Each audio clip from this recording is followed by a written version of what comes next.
All right, everybody. Good afternoon, wherever you are. Good evening, possibly, or good morning, I assume, if you're in Australia or something like that. Thank you for joining me in today's live stream. I decided to live stream today because we have a very important election, by election in the UK. And personally, for me, I'm way more interested in these elections than I am state house and state senate elections in the United States that are special elections. I'm way more interested in this than what happens in the Texas primary. Though we might talk about that during today's stream, but we are focusing today on Gorton and Denton, which is a newer constituency in the Manchester area. And they have a by election today. So we're going to look a little bit at what's going on. I have right now Sky News on to see if they're updating anything. Nothing right now. Manchester Evening News has been showing this. I assume that they're going to show them counting at the counting center. I'm not sure. And then we have the BBC updates and we have updates from the Independent, the only ones that really seem to be showing any updates whatsoever. So this is what we're going to be talking about today. And this is what we're going to be focusing on today. So if anybody asks me, maybe I'll talk about the Texas poll that came out that shows Jasmine Crockett up. I hate to say it if you're a James Talrico fan. You don't have any polls showing that you're up in the primary. But again, that's not what we're here about today. So we're only going to talk about this a little bit. I might come back and do this. And the reason why I'm kind of doing this as a live stream is that regular videos are not getting a lot of views. But then when I do a live stream, we go ahead and have a lot more views. So I figured this is better to do as a live stream, even though we'll see how long it takes for the counting to happen. Some people are saying it's going to be long. Some people are saying it's not. It seems like it's kind of an unknown. And of course, you have all of the resources focused on this by-election instead of the Manchester Counting Center focusing on a bunch of constituencies around. So we'll see what's going to go on here. So we're going to go ahead and start off first, take a little break, then probably come back. All right. So let's go ahead and look and delve into the constituency itself. Okay. So here we go. Gorton and Denton. It is a newer constituency. Okay. It came in 2023, and we could see that it went to Labor in the last general election. Okay. So it went to Labor in the last general election. Now, the thing to be aware of in this situation is that this constituency is kind of all over the place. It has some very conservative type of views, but very, very liberal, very, very, very leftist views as well. Okay. So we will be seeing some kind of extreme dynamics in this. The latest polls that we've seen a three-way race between the Greens, Labor, and Reform UK. Now, every poll, I think there might have even been an exit poll that came out, I don't know, that showed all of them, like literally neck and neck. Okay. So we have to be aware of that. We have a Goose Springsteen. Thank you very much for the £10 donation. I'm one of your British viewers. The Greens have engaged in ugly sectarianism by publishing videos and flyers in Urdu portraying Labour as anti-Pakistani, showing photos of Stammer with Modi. Yeah, I mean, but I think another thing too is you can't necessarily assume that all Hindus are necessarily supporters of Modi either. But obviously in this case, we are talking about, this constituency here. So so what's going on? Okay, so this ended up opening up this seat.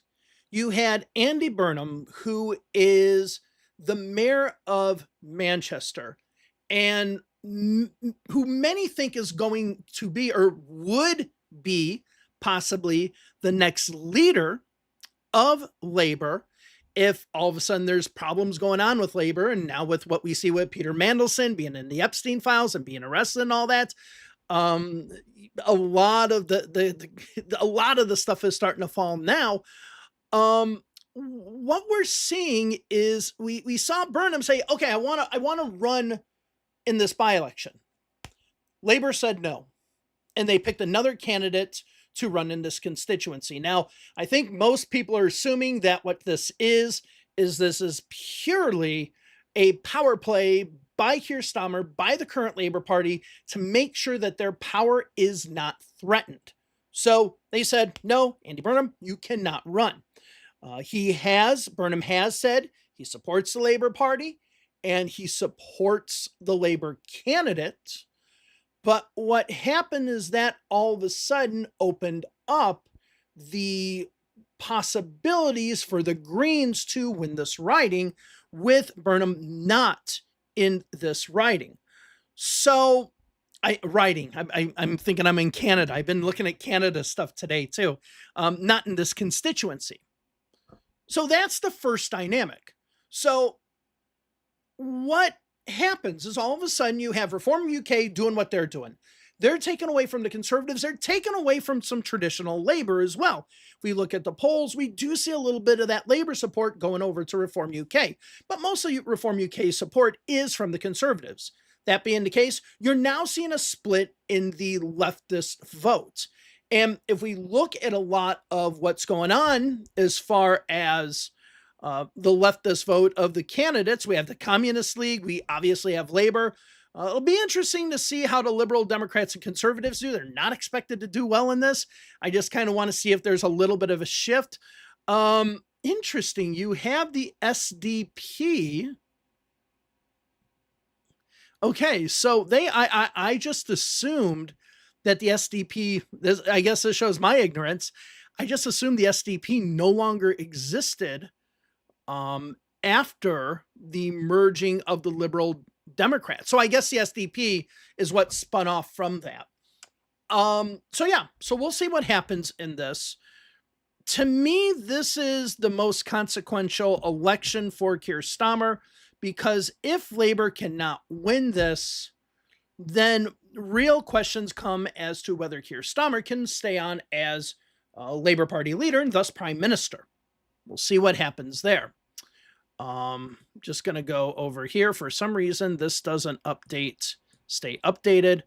But yeah, we'll keep an eye on what's happening in Manchester as well.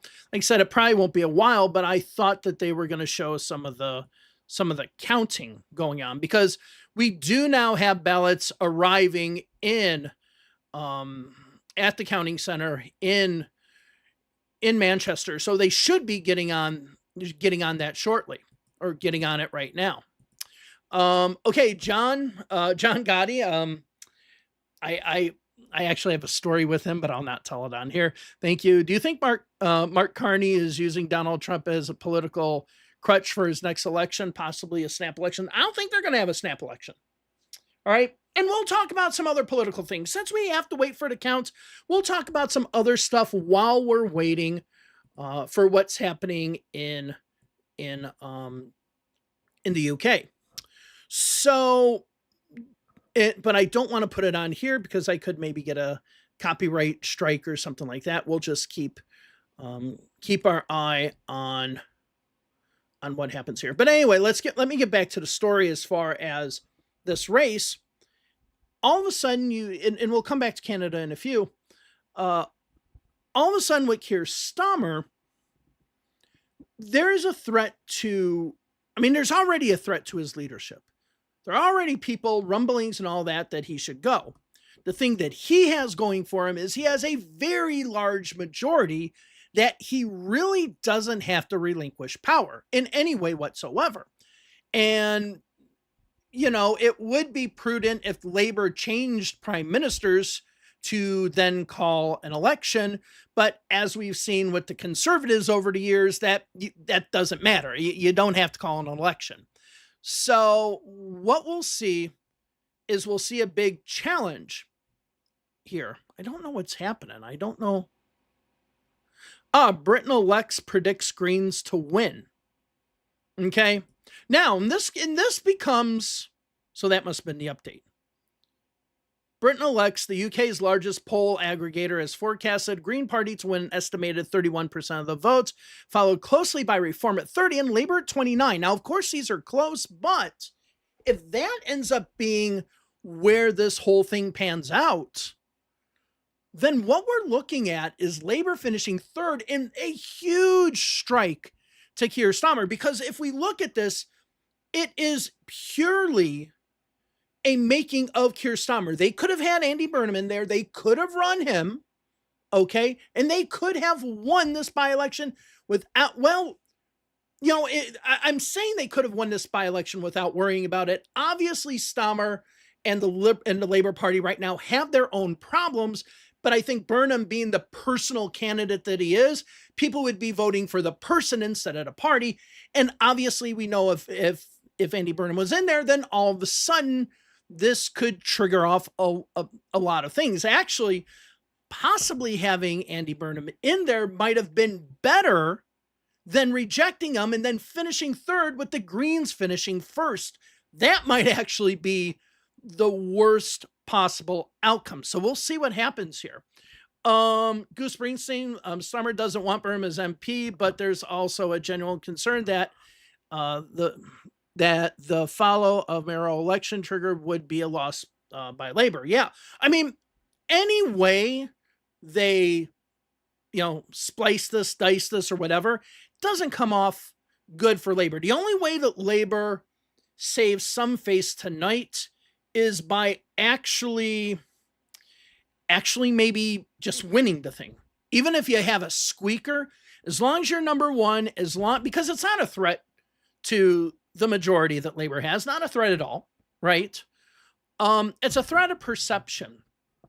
And the question I have is, what does this trigger within Labour? Does it trigger anything? Do backbenchers all of a sudden start becoming a lot more vocal than they have? I mean, do we see a backbencher revolt? People who they themselves might look to lead government one day? Because right now, what you can have right now is just, again, a traditional, like we say in Australian politics, a leadership spill, and then just somebody else become PM.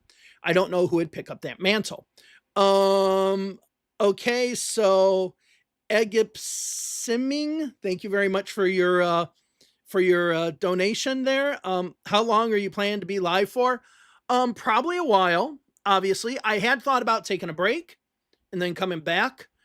I am thinking about maybe starting to do in the evening some sort of live streams about politics in general. And as I've mentioned before, and I'll mention it now, that when it comes to me doing my regular videos, they just don't get as many views. But whenever I hit that live button, regardless of what I'm talking about, then all of a sudden I get a lot more people. The only thing is it's extremely hot in this room I'm in, this office that I'm in right now. And I have the heater off. I don't even have the heater on. Actually, let me go ahead. You'll have to give me one moment here. I think I'm going to turn on the air conditioner.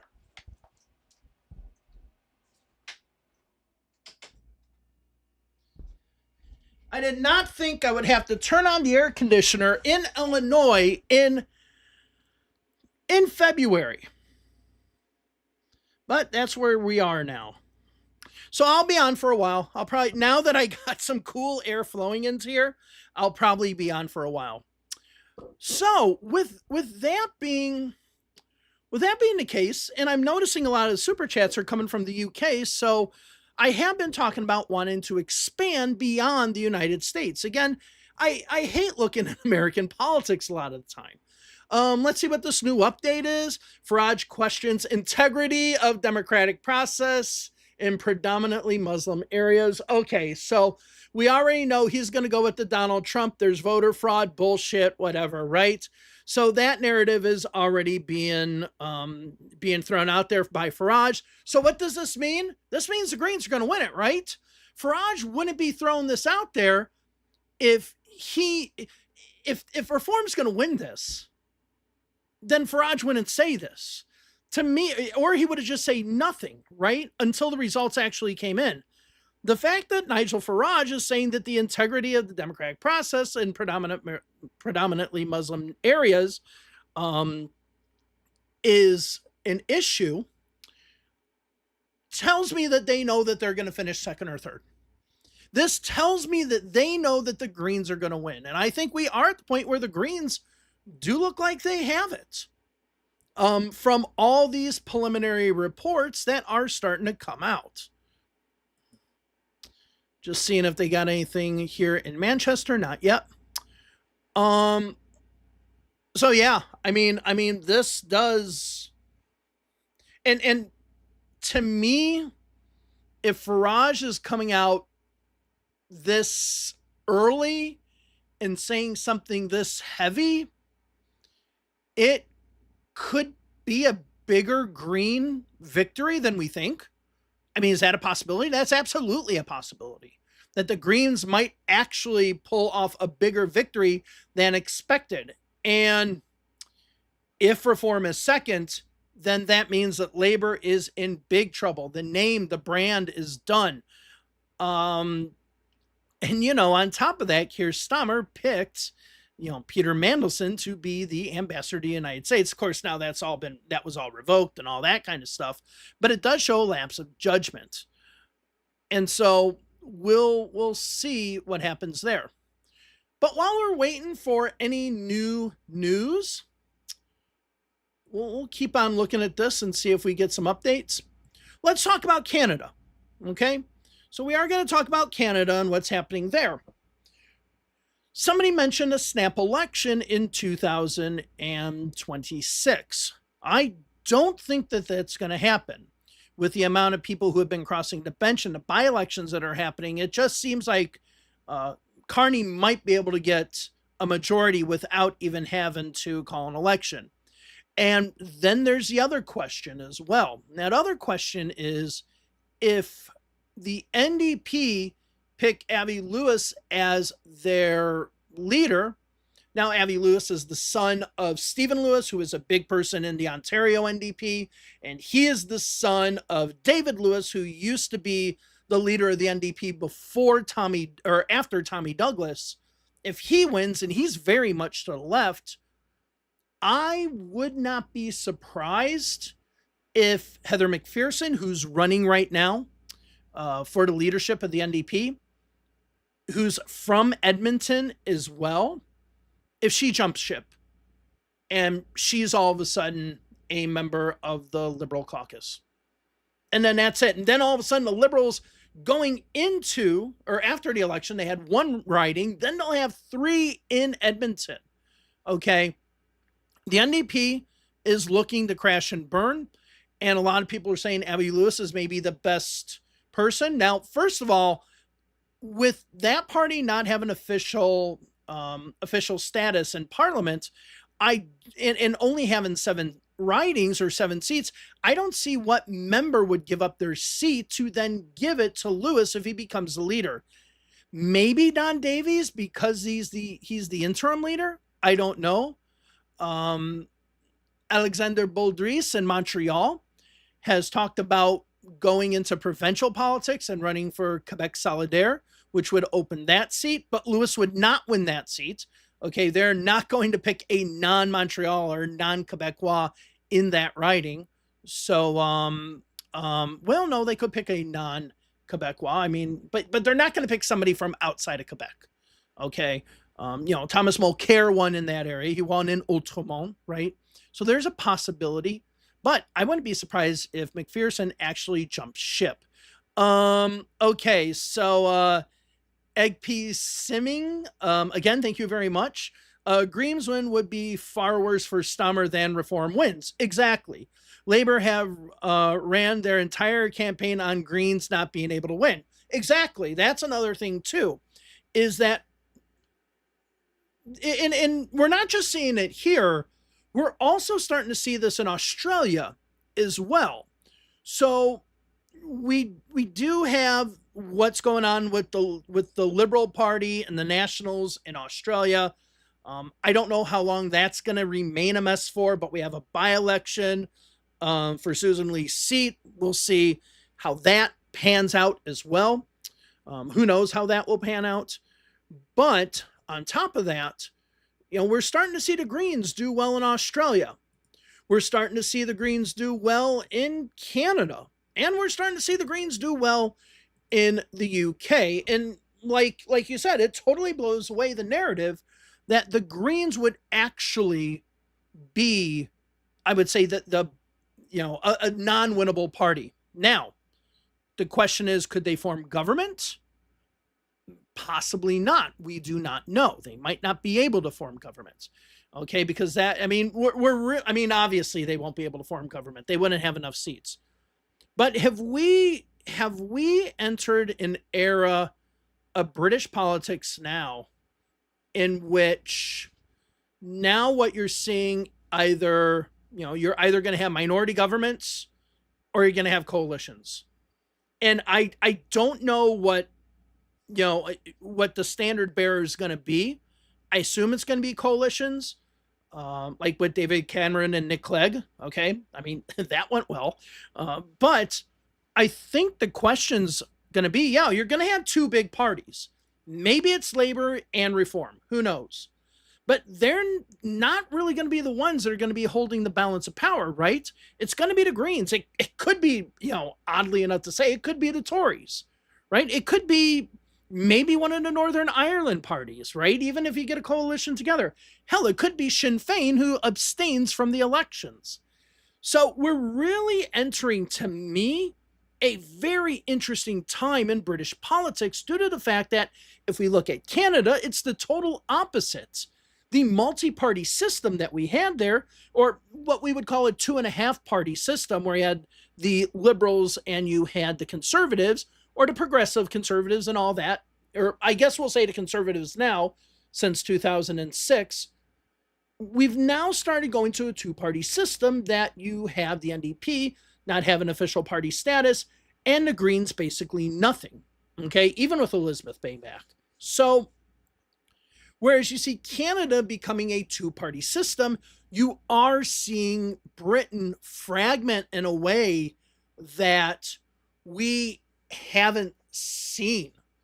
Like others have tried to do this, like the SDP and others have tried to create the fractures. But now, we're really in a very multi-party system that now the UK can look closer to what we might see in France than what we see in the United States or Canada or even Australia as well. So yeah, that is a big, big factor in this election. Let's see if we have any new news, anything coming out of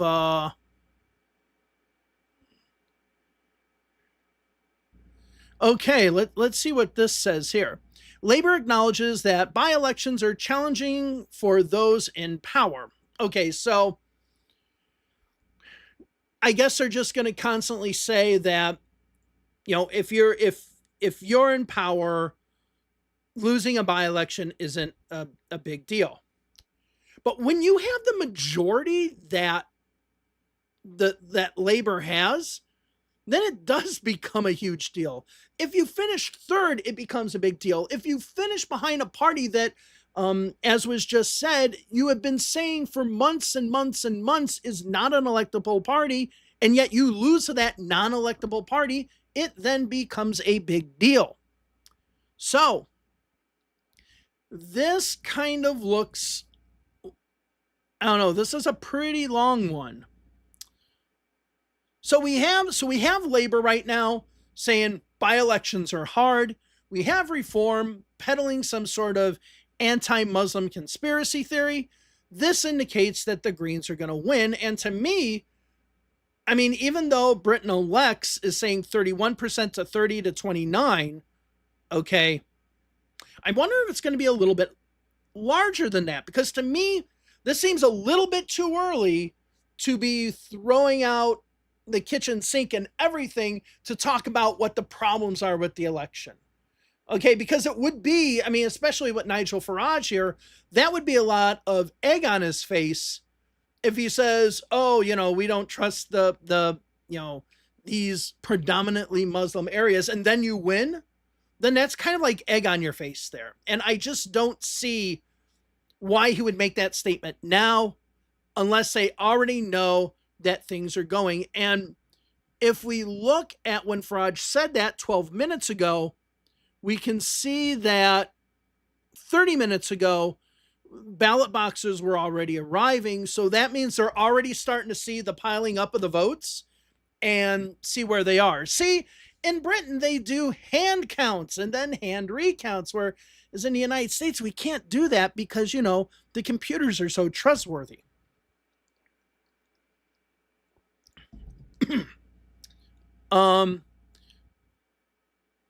Okay. So let's see.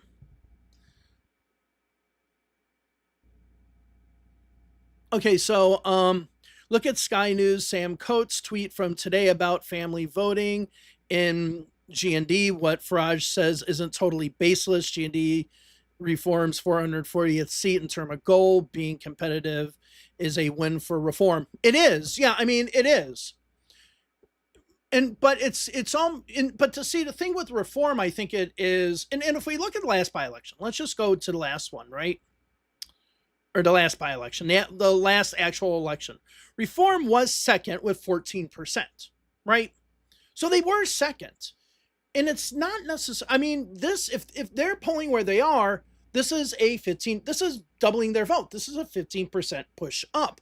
Another thing we want to look at today is we want to look at the turnout compared to the turnout in the last general election. So the turnout in the last general election was 36,560. Are we going to have something similar to that? Possibly. We don't know. We'll see. But that's where we're at right now. So, correct. And this brings up, I think, a different issue, which is that, is reform rising? Obviously, if they hit 30%, they are. Is reform rising, or is labor just being pushed down to everybody else's level, and then that vote is being distributed amongst other parties? Now, I think it goes without saying that if labor has this huge decline, their votes are going, maybe with the exception of a few votes to the Lib Dems, right? Their vote is going to be going to the Green Party. So you are seeing a big shift to Green. Now, one of the questions that you might have to ask yourself is, and this is a true question, I think, when we're looking at this. One, because we're seeing it here in the United States as well. You're going to have the Greens win. They're going to say that Gaza is the issue that galvanized these voters to vote against labor and to vote for the Greens. I have this belief that by winning this by-election, that it's going to put more emphasis on the issue of Gaza than what the reality is of the voters that are voting in the UK or in the United States or in any other place. And I think in the United States, we're starting to see that as well. We're looking at some little microcosm of Dearborn, Michigan, that voted against Kamala Harris because of her nuanced two-state solution was not good enough, and voting for Donald Trump, who basically said, I want Gaza to be exactly what he's making Gaza into now, like a resort area. Foresight there, people, come on. But anyway, in this situation, I think you're going to see some wins or losses, like in the case of the United States, it was a loss, but in the case here, a win, that's going to overemphasize the importance of Gaza as an issue. At the end of the day, most people are going to have bread and butter issues. They're going to talk about inflation, trying to afford housing, food on the table, stuff like that. And I do feel that this could skew that narrative and skew that debate in a way that's not necessarily beneficial to, let's say, the to labor, probably in this case. Okay, so we'll see what happens there. Let me go ahead and look at some of the comments that we have. Let's first see if there's any updates coming from Reform UK chair says, okay, this is interesting. Okay, let's see. We got a few.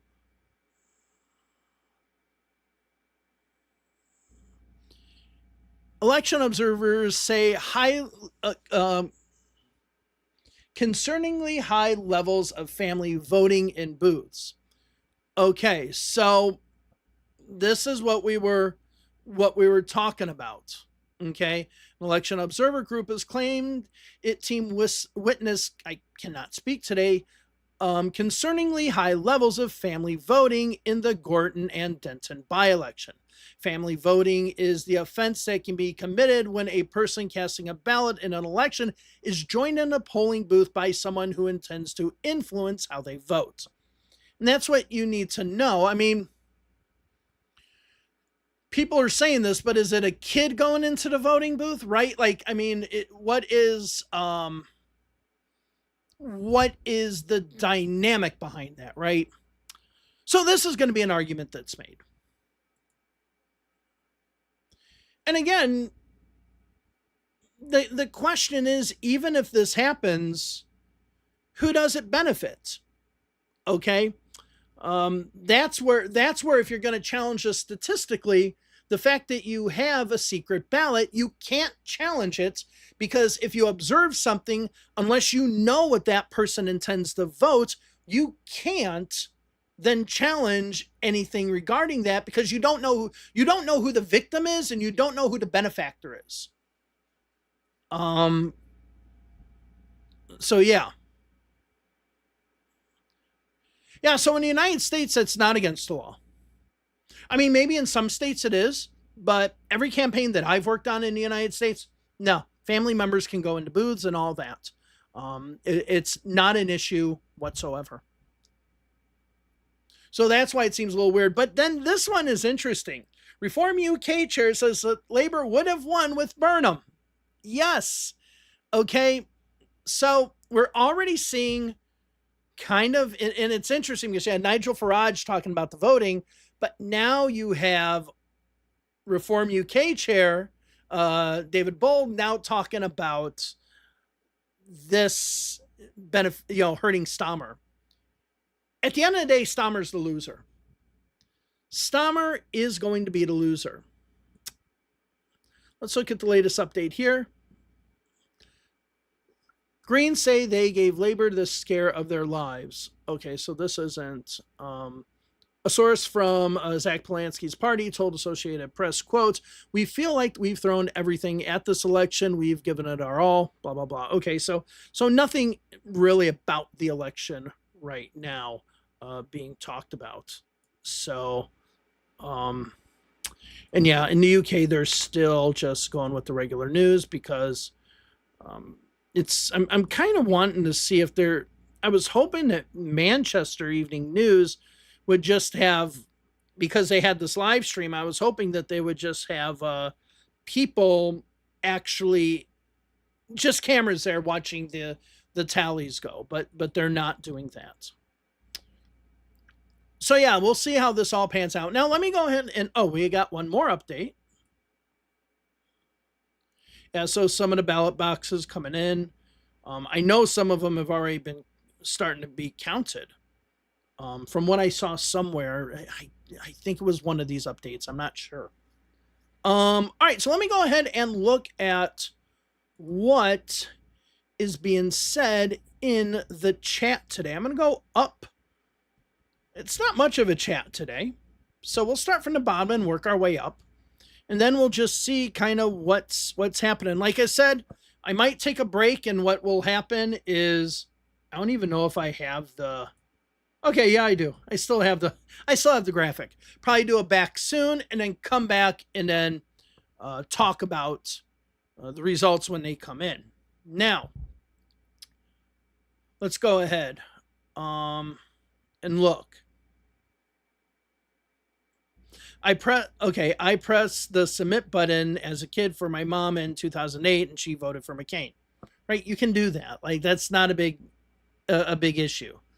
Um yeah. Okay, now this was one thing that I did want to talk about, and it is about Elon Musk.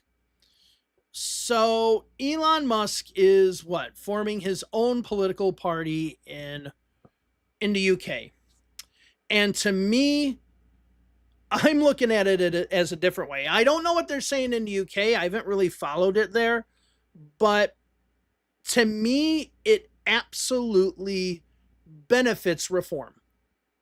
If Elon Musk starts a new party and they're the furthest right party that there is, it allows Nigel Farage to then point at them and say, see, they're the racist, they're the right wingers. We are actually the sensible people. Vote for us because Elon Musk's side is the extreme. Okay. And people, especially a lot of Americans, don't really realize this, but like the racism that happened, that's the reason that Nigel Farage said that he left UKIP and then started Reform UK. Okay. So I do feel that any creation of something on the extreme right, okay, because I guess we can call Reform UK the far right and we could call something else, some BNP type of party, the extreme right. Anything that bolsters the extreme right allows Nigel Farage to moderate himself to seem more appealing to voters. That's what I'm worried about in regards to Elon Musk interfering in elections in the UK. Now, what I've heard, and I think I heard this on the Rest is Politics the other day with Alistair Campbell and Rory Stewart. They were saying that you really almost can have interference in British elections, that you can donate money if you are a foreign company or something, but then have a base in the UK and then do something there, right? So that's probably how they're going to fund this thing. So yeah. Yeah, so declaring will be like I've heard midnight, I've heard now 3 a.m. and I've heard 4 a.m. Okay. So we'll probably, like I said, take a break, come back, look at the results. Okay.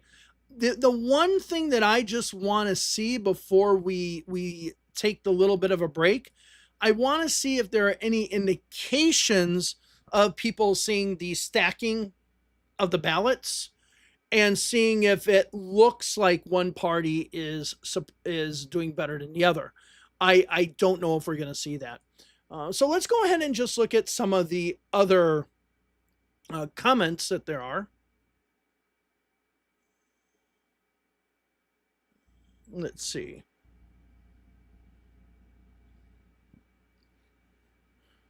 So restore will crash and burn in the next 12 months. So, okay, let's see.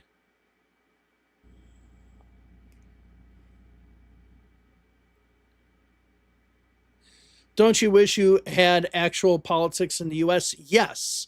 Yes, that is the problem for me. The problem for me is that I don't like doing American politics because current American politics. I love doing my History Channel, but current electoral politics, because I do not think that the elections will be free and fair, and I think that they will be stolen. So therefore, it's useless to talk about this. And if we look at the polls that have been coming out of Texas, we see numbers all over the place, which make it just kind of stupid to even look at polls right now. Monster Raving Loony Party, yes, they have someone. Let's see. So they have Sir Oinkalot. Let's see if we can Google search Sir Oinkalot. Okay. Oh, come on, that's weak. I mean, they couldn't come up with a better. You got come on, have a better costume than that. Go like with Lord Buckethead type of thing. You need something like that. Um,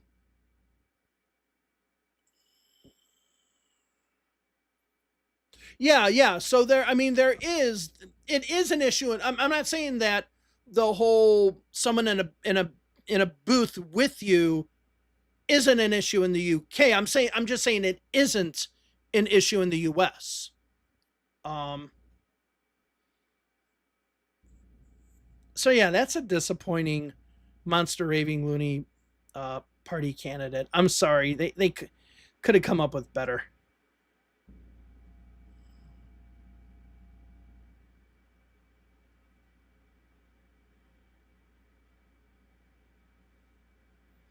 Okay, I think that we've gone through all of these. So we're gonna run this for about an hour. We're gonna go ahead and take a look and see what's happening. Just keep an eye on the updates. But as I told people at the beginning of the stream, one of the reasons I'm doing this stream is that my regular videos don't seem to get a lot of views. But all of a sudden, if I stream something, then I get a lot more people watching what I stream. So I might not even do the election results, even though I have this as being a live result things, because I was thinking that they were going to be coming in around midnight or 1. I'll be honest with you. I was like, okay, I can push this thing for 2 hours. And that's the nice thing about the UK. When the results are done, they're done. There's no, you're waiting for it to count, and all of a sudden you're waiting for some precinct in, rural Palm Beach County to come in. No, once the call is done, it is done.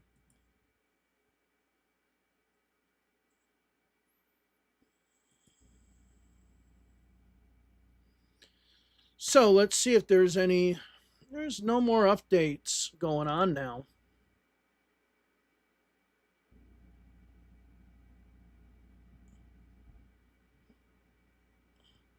No, so now I think now we are just in a holding pattern, right? So that's what it seems like we're in right now. And hopefully we'll get some idea about what's going on. Now, if anybody wants to actually ask a question, go ahead and feel free to do so. Because what we'll probably do, like I said, I'll probably take a break at the bottom of the hour. We're going to take about an hour and a half break, hour and a half break. There's nothing to do. And let's see, we'll come back and update what's happening. Okay. So that's probably where tonight will go.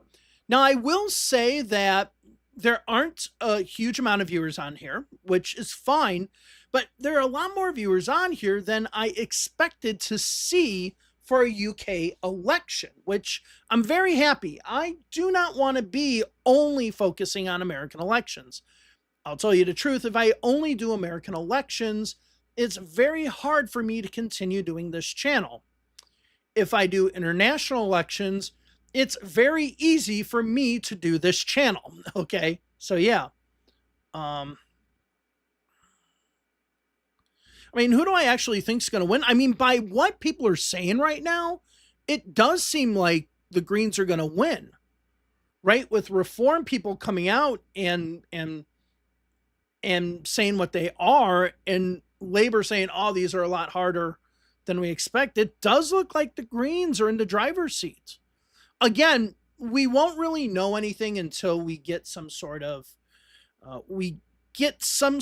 idea as far as seeing those ballots starting to pile up. And it doesn't seem like we have any indication so far.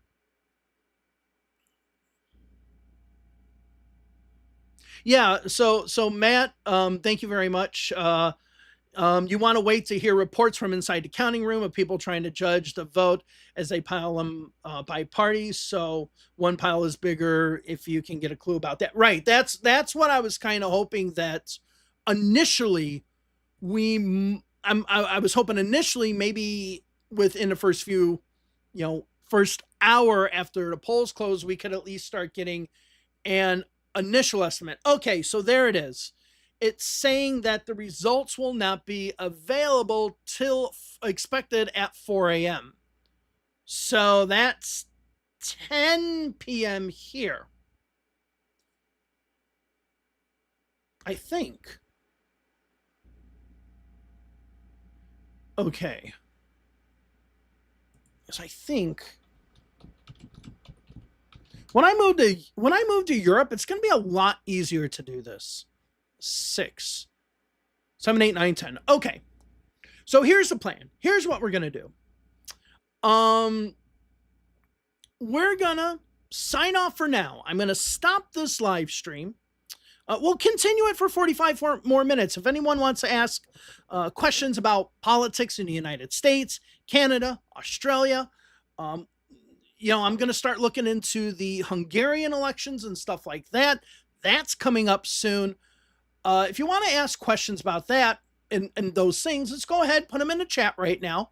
We'll discuss them, and then we'll come back tonight at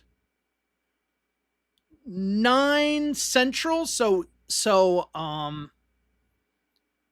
we'll come back at 9 Central. I'll do a different live stream. I'll do like a part 2 live stream of this. And then we'll go ahead and go over those. The problem is most of the people in the UK will probably be asleep. But I'm hoping by that time, they'll already start having some counts and indications as to where this goes. Maybe we'll do it at 8:30. That'll give us an hour and a half to go over the news, see what's been going on, see where some of the counts are, and then from that, get an idea of where to go. So yeah, I was hoping it would be like 1 or 1:30. No, that's not happening. That makes Palm Beach County seem really Is your new labor video on Patreon? No. My new labor video that I have on my history channel is now back on my history channel. I challenged ITV, I think it was, tried to do a copyright claim against me. I challenged it and they went ahead and dropped it. So my video about new labor is actually back on my history channel. You could join my Patreon, but that's for my history channel. That's not for this channel. As I said, I'm not giving up this channel. It's just currently right now, all of my attention is focused on my history channel. I'm right now in the middle of editing my video for Arizona. So I've already written the script, did the research, read the script today. So in between now and coming back to the second live stream, I'm going to be editing that. And then tomorrow I'll have the video finished. And then Saturday it's out for Patreon members. Sunday it'll be out for everyone. Then the little bit of a heads up. The next 2 videos on my history channel are going to be about California. So the next video after this Arizona one is going to be about the 2003 recall election in California. The video after that, because it was voted on by my Patreons, is going to be about the history of California. Interestingly, the second most votes that were received in my poll was for Arkansas. So I'm just basically flipping Arkansas and California. So that will be interesting. I'll have to look up some of these other elections. And this is where I'm thinking that my niche might be. I can do American elections, but I do feel that there is a huge gap when it comes to covering elections that are not American and are not English speaking in the English speaking world. Okay. So that's one thing I'd like to do. Here we got new update. So we're going to have some of these back and forths when it comes to family voting. Manchester City Council hits back at claims of high levels of family voting in the Gorton and Denton by-election, saying that no such issues have been reported today. It comes after democracy volunteers who monitor elections across Europe claim that they saw the illegal practice of family voting in 68% of 22 polling stations observed in a report published as the polling stations closed at 10 p.m. A spokesperson for the acting return officer said, quote, polling station staff are trained to look out for any evidence under influence on voters. No such issues have been reported today. So that's going to be some pissing match that's going to be going back and forth between these two entities. So I guess we just have to deal with that, right? All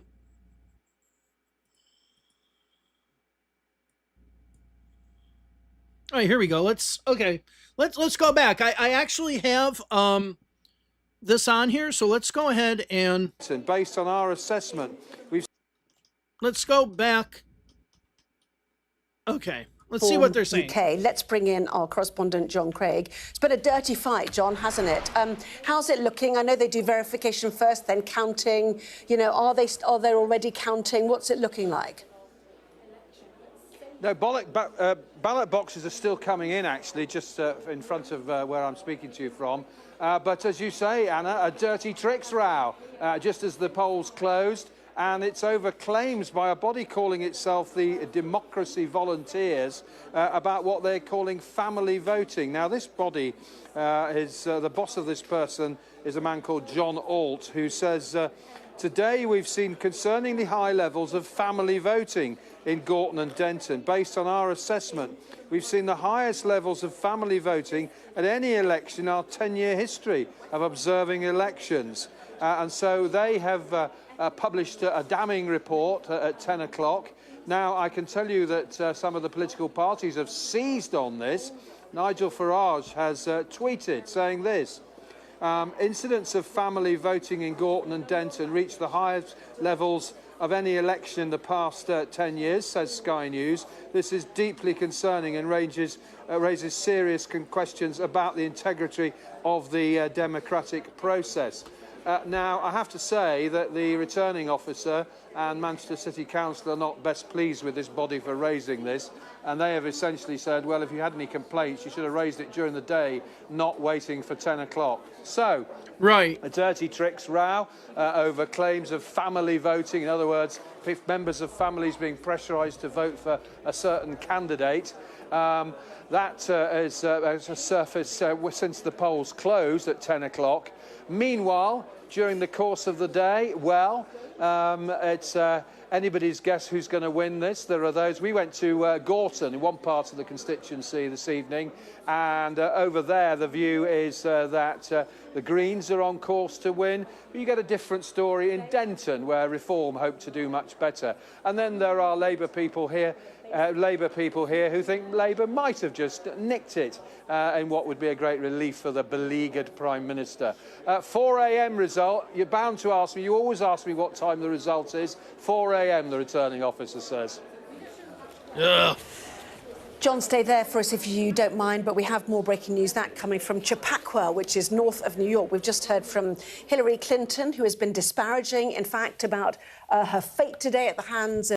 All right, so tell you how much I actually watch American politics now. I didn't even know Hillary Clinton was doing anything today. Apparently she is. So that's something. All right, so let's see if there's any other updates. We really don't see any others. So actually what I'm going to do is I'm going to put up something. I am speaking right now, but I am changing something here just so I have it. Okay. Done. So I'm just putting this up like this. so that people know. So I'm thinking that what we'll do is we'll come back at 9 p.m. Eastern time. So that will be 2 hours before the results are in. That gives us time to update everything, see what's happened, see what some reactions are, and stuff like that. So 9 p.m. is 8 p.m. my time. I'm 6 hours difference. So, and it's 10 o'clock my, yeah, that works perfectly. All right. So what we'll do is we're going to take a break now. We're going to come back. I was hoping that we would have at least the smallest bit so far. We do not now. So let's go ahead and take a very long 2.5 hour break, and then we'll come back. All right. So I will see you in a few hours, and we'll see where everything goes from there. So okay, so somebody says, will you do BBC live coverage? I can't get the live coverage from BBC. So I'm gonna try to do that. I would rather have BBC than Sky News, absolutely. The only reason I have Sky News up right now is it's because it's the only thing I have up. One of the problems here in the United States is when you put BBC News or BBC Live or whatever, it all of a sudden shifts it over to BBC America, which usually talks about a lot more American political stuff. Like they're just all focused on Hillary Clinton right now. Okay. So let me figure that out over the next few hours, and then hopefully I can get that. Okay, so let's go ahead and take a break now. I will see you in a few hours, and we'll see how this thing pans out. I think 2 hours before the count will be good. All right, I'll see you all in a few.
Okay, here we go. Sorry about that. Um, so I was just talking, had it muted. Sorry about that. All right. So now we're back. We're here for the long haul. A lot has happened over the last few hours. So let's go ahead and delve into that. So, first and foremost, we have a very high turnout. So we can see here in Gorton and Denton, we have a turnout of 47.62, which is the turnout rate that we usually have in a general election. Okay, if you see here, the 2024 general election had a 47.8. So almost spot on what the turnout is. So tonight, we're really going to see an indication of where the electorate is swinging. Now, this is where it becomes very, very interesting as far as just the science of this, right? Because if we talk about the David Butler swingometer, we usually use the David Butler swingometer to determine a two-party swing. Okay, it's not going to be in effect this time. It will be from Green to Labor, whatever the swing is, but with reform and all that in there, it's not going to necessarily be an accurate assessment. So this becomes quite interesting when we look at the grand scheme of things. But we do have a high turnout here nonetheless. I'm going to see if there are any other updates. I don't think so right now. So the votes have been verified and the votes are being counted. Early indications are that it looks like the Greens will win. Some people are saying it could be a bit of a cushion. As I mentioned earlier, if Labor comes in third, and they're not a close third, or at least the Greens are significantly ahead, then we're going to really be talking about Keir Starmer and can he stay on as leader? Okay, if you're Keir Starmer, there's a few things you got going for you. One, you do have a really big majority, which means you don't have a threat to your leadership necessarily, and anything can happen in the next few years, right? So you can ride out ride out this rough storm, possibly. The question is if you have a bunch of backbenchers start, yelling and screaming, or maybe you have some deputy ministers or even ministers all of a sudden saying that they're leaving government. I don't think we're going to get to that point yet, but could we get to that point? Possibly. It could happen. So, that's what it's looking like. It's looking like from early indications that the Greens will be first, second, and third. We don't know, but they could be a bit behind. I mean, like not a lot behind, but maybe 2, 3, possibly 4% behind. There's a possibility with that. So that's what we're going to look at when the actual results come in. For those of you who are asking about BBC, I cannot get BBC right now. I can check in a few, but every time I try to get BBC in the UK, it says you're not in their area, and I don't have a VPN. So that isn't necessarily, that's not really gonna happen. So that's where we are right now. We are at the Greens looking to win this thing. Okay. Another thing that I found interesting is that Reform is really talking about this family voting. Now, I mentioned this family voting before, and they're saying, oh, it could be voter fraud with 12%. First of all, how can you even come up with a number of it being 12%? Reform's just pulling that number out of their ass because you don't even have all the data of who's voted. So therefore, how can you even calculate what the voter fraud percentage is when the vote count isn't even finished yet? Okay. So Reform's pulling that out of their ass, but this is the greater play. I don't understand what Reform. If there was family voting going on, which essentially means somebody from the family or somebody goes into the ballot or into the voting booth with somebody else and they persuade them to vote or whatever. The question I have that I don't understand is if this family voting is going on, it's going from Labor to Green. And if you're Reform, you're not going to get any of those votes. Wouldn't you want family voting to happen? Isn't your whole idea that Labor loses this and thus shows that Labor is vulnerable? So I don't understand what the angle is. I don't understand why Reform is getting so mad about it, with the exception of maybe, blame the Muslims, which they're really good at doing. But overall, I just don't see what the goal is, because it seems like family voting at the end of the day will help Reform because it weakens Labor. So I don't get what the strategy is there. It's actually helping them. So yeah, now we're in it for the long haul. During the break, one thing I noticed is that Denmark has just called a snap election. 1 month from, I think, today, there will be a snap election. They called the snap election today, and they've already had a debate today.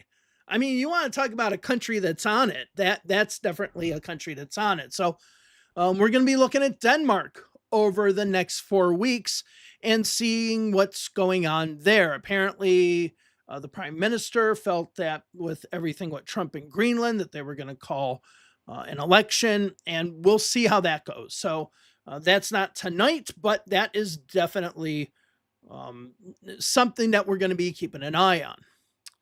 So yeah, so we'll be keeping, I don't know what's going on with the boxing, what's going on there. Here we go. We got some more updates. Okay, counting underway. So here we go. So we actually have the counting.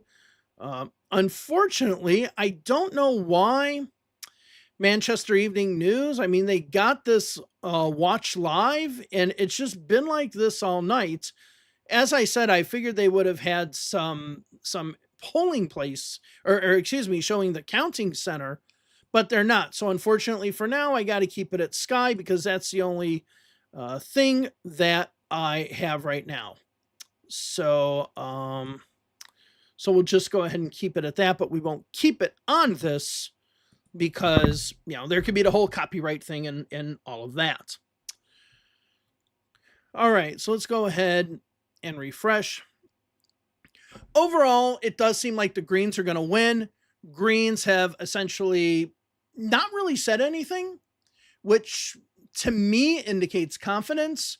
Labor is saying that it's going to be close, and you got Reform all over the place complaining about fraud, this, that, and the other.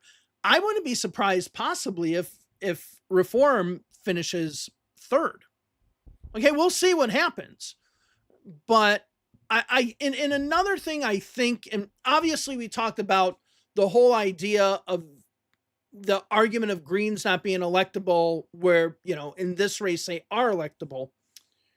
It's not an indication. And if you're Labor, I think this is how you want to sell it.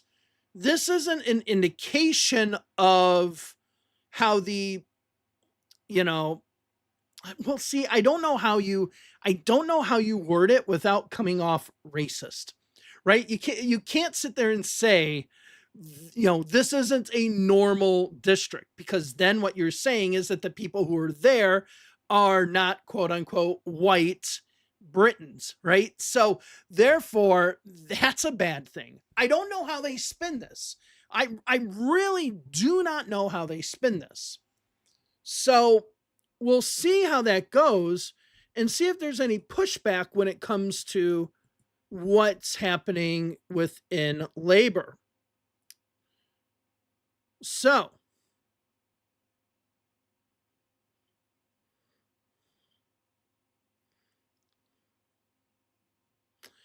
we'll see if anything. I wish they would just quit doing this. So we can see the counting is on the way. The thing that's going to be really hard for, let's be honest, the thing that's going to be really hard for Labor when it comes to tonight's result is that turnout number. That's going to be difficult. If they lose and that turnout number is where that turnout number is right now, how do they explain their way out of that one? Especially considering you're talking about, the election, 2 years ago, right? Less than 2 years ago. So how do you explain, if it was a low turnout election, you can explain this away as this is a by-election, it's a low turnout election, so therefore we didn't do as well as we thought we were going to do, and therefore this is the result that we got. But if you all of a sudden have a high turnout election that rivals that of the last two general elections, you lose that argument. And I have a feeling that that's the argument that Labor is going to come out with tomorrow. And it's not necessarily going to be able to fly because of the turnout. Okay. Labor MP from Rusholme, confident, I guess Rusholme is how you pronounce it, confident of party win in Gorton and Denton. Okay, we'll see.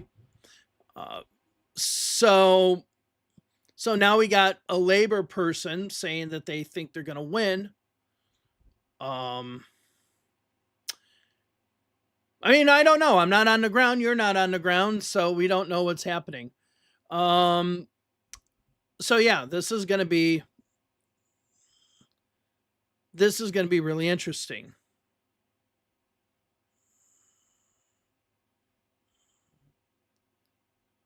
Okay, the stats ref. Okay, so thank you for the super chat.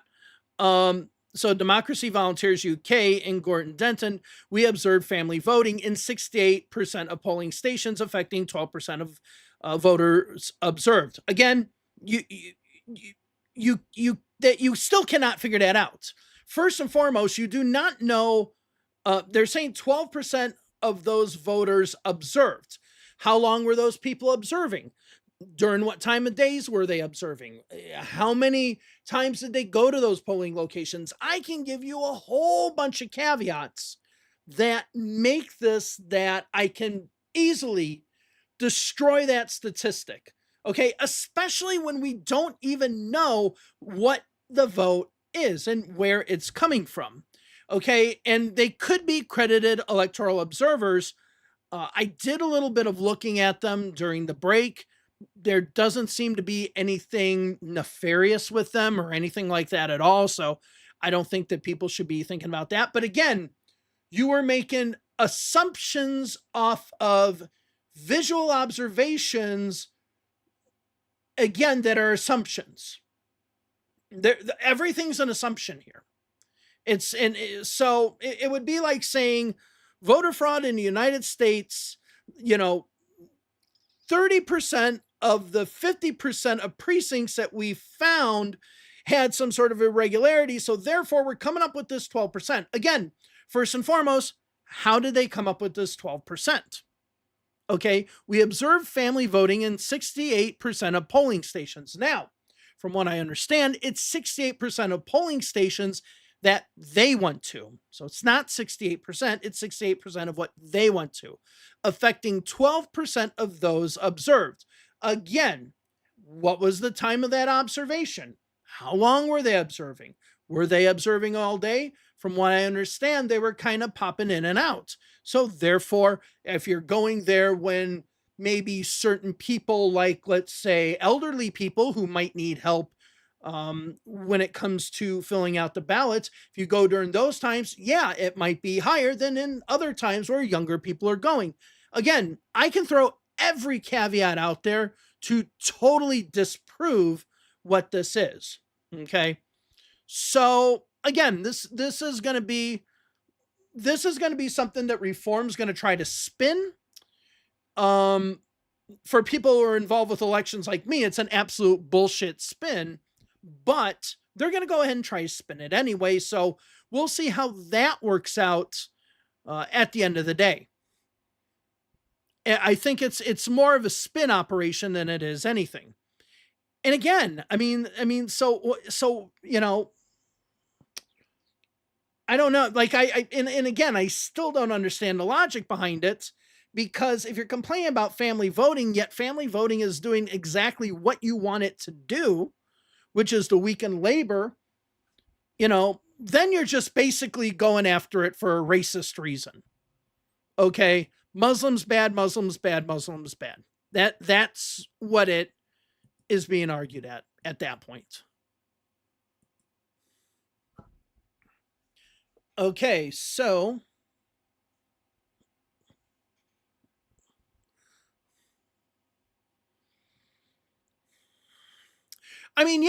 actually, if we did, and this is a good point, a Green Party source is claiming they believe that Labor will come in third, but Labor sources say that different ballot boxes are proving successful for all three parties. They say that claims made by Reform and Greens are not based on anything. And I will have to say that might be the case due to the fact that it did seem like a lot of these claims that were being made by both of those parties were being made during the verification process of the ballots and not necessarily the actual counting. So, with the exception of what they felt on the ground and what their numbers said on the ground, we don't necessarily know if this is the case or not. Other indications, such as polling and stuff like that, say that this is the case, but a lot of this pontification was coming before actual votes were counted and before you could see what was happening in the counting room. So Labor does have a legitimate point when it comes to that.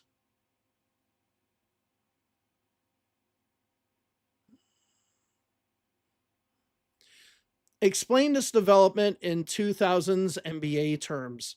I hate basketball, so I can't explain anything in regards to basketball terms. It's the sport I hate the most. So yeah, I can't do that.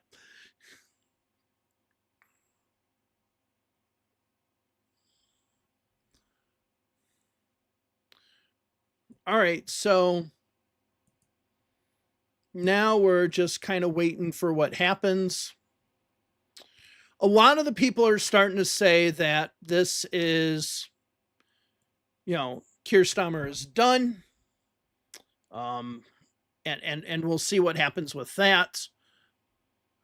I still think because of his huge by-election or his huge general election win, that he and his group are going to just try to weather the storm. I think that's what they're going to try to do. I think that's going to be their goal. And yeah, we'll see what happens.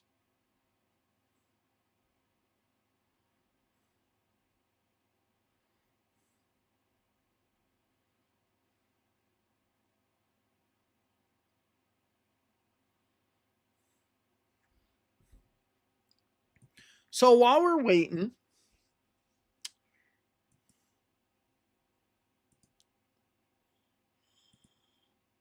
let me just... why?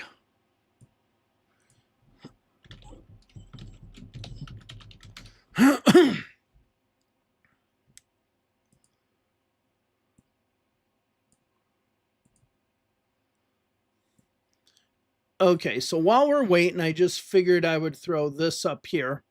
So after tense U.S.-Greenland standoff, Denmark calls an early election.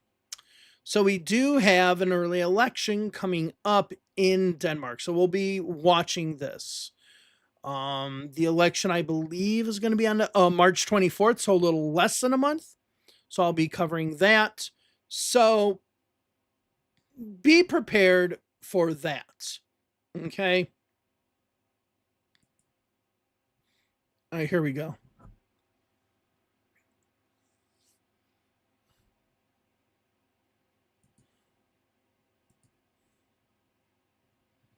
All right, here we go.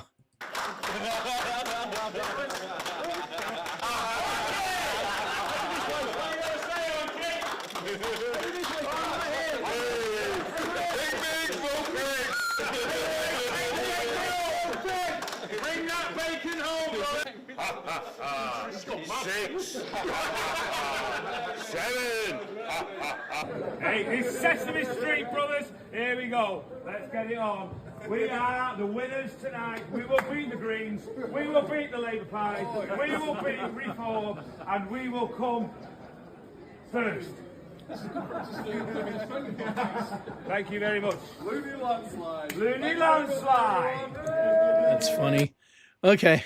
I think it's a little weak of a costume or whatever, but you know, they do add the personality and all that. Why do I hate basketball? Because score. Foul, score. Foul. You touch somebody, you're almost kicked out of the league, right? You know, give me some hitting and stuff like that. And then every single game, 10 seconds left, it's tie. So yeah.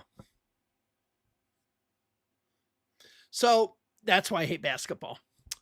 All right, let's go ahead and reload. Let's see if we got anything. So yeah.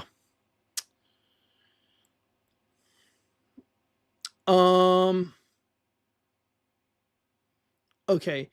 Talking about it benefits reform as it reinforces our argument that the UK has issues with sizable minority of Pakistani Brits being poorly integrated and voting as ethno-religious headcount.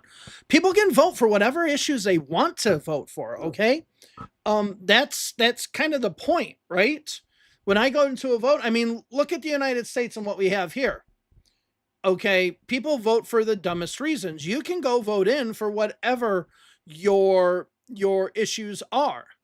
And if, you know, if your issues are oriented more towards what your ethnicity is, then that's the case. And then the argument can be the counter argument. If reform saying people are, you know, voting on issues with a, you know, that's more Pakistani base, what is the alternative? White based, right? So they're making their own racist arguments by actually doing this, right? Honestly, if there's anything I think that that's showing kind of more racism, it's maybe this, because you do have them immediately going Muslim, right? So I mean, so it can reinforce their arguments, but it's only going to reinforce their argument, I feel, with the people who are already voting for them in the first place, right? And this is a problem with a lot of political parties. It's not just reform. It's a problem for the Democratic Party in the United States. You know, they focus on so many of these social issues where they're already going to get their supporters. They don't focus on the economic issues where they lose voters. So, you know, that is important overall.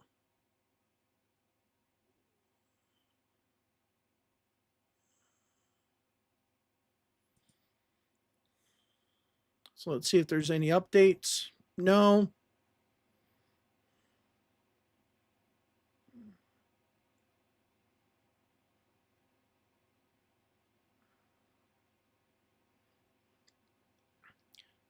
Hannah Spencer has run a modestly good grassroots campaign. Their biggest blunder was publishing an ad entirely in Urdu featuring Modi, which has maybe ostracized the Labour tactical vote. I mean, maybe. We'll see if that happens. First of all, I mean, I guess people are saying it's pulling on the strings, but you know, pulling on the you know, the strings of the voters and stuff. But again, I guess maybe this is when I'm looking at it as an American. What was done with the Urdu ads with Modi and all that, that's nothing. Okay, that's like nothing. If you look at the crap that goes on here in the United States, that's child's play. So to me, that's like absolutely nothing. Okay. So and also, you know, I think also the assumption is, yes, you're gonna use somebody that's gonna help you win over the population that you're trying to win over. Okay, there's a campaign strategy to that. So, for example, in the United States, when we had the Willie Horton ad back in 1988, it was to win over a certain group of people. When there are other ads, they are made to win over certain groups of people. So, to me, that isn't anything controversial. That's just good campaign tactics. Um,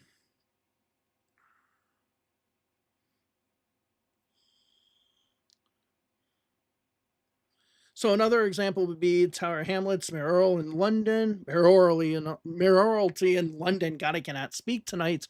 Mayor Lufter Raham or Rahman. So I don't know London politics that much, right? Had his win declared void due to fraud in 2015, only to win again in 2022 on the basis of the Bangladeshi vote. Yeah, I mean, you win how you win, right? Thank you for the super chat. Thank you very much. I appreciate that. You win how you win. And again, like I said, I just think that it's so funny that I think that it's so funny that you have people complaining about how Greens are trying to win their votes, but no one's bitching about how Nigel Farage is trying to win his vote, right? I mean, to me, that's pure pot meat kettle when it comes to that one. Purely pot meets kettle. Okay, so we don't have any. Let's see. It's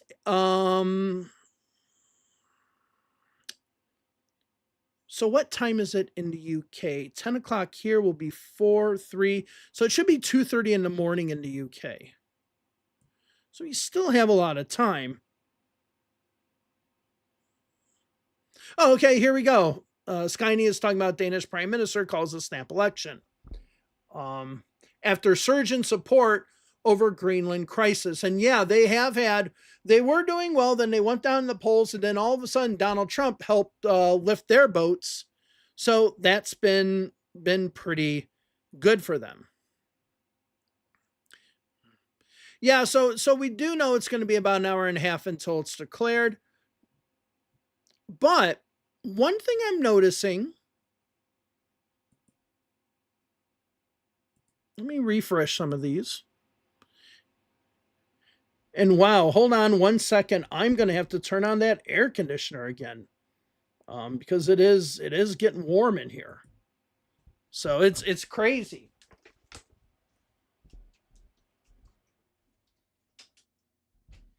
Having to turn on the air conditioner in the middle of the night in February. Well, not the middle of the night, at night in February in Illinois. That's crazy. That's insane. I'm also going to turn down this light a little bit.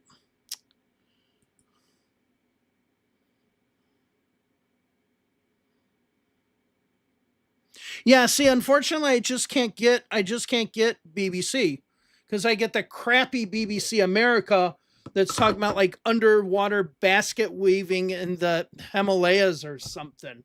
Like they're doing some sort, and it's like BBC News too. BBC News Live. Like here, I'll put on the BBC News Live here. It's Business Today. Right? It's like nothing about anything. Hello and welcome to Business Today with me. But yeah, and you could tell like this is all kind of like pre-recorded stuff. And this is all I can get. If I try to go to the UK stuff, it doesn't do anything. So yeah, that's the problem I have there. Thoughts on Top Gear? What about Top Gear? I haven't heard anything about Top Gear. So you'll have to inform me.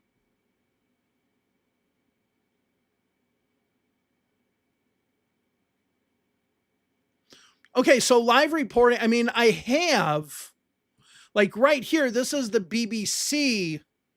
Oh, to be counted in the Oh, Gorton and there we Denton go. by-election, They- a race which is being Okay, viewed as a key okay. test of I'm Sir Keir happy now. Starmer's I'm happy premiership. now. There we Well, go. if Labour does lose, it will be the Okay. first time in nearly 100 years There we go. that the We're Gorton good now. area of Manchester Let me go hasn't ahead been and represented by an mute this right now. Okay, that's good.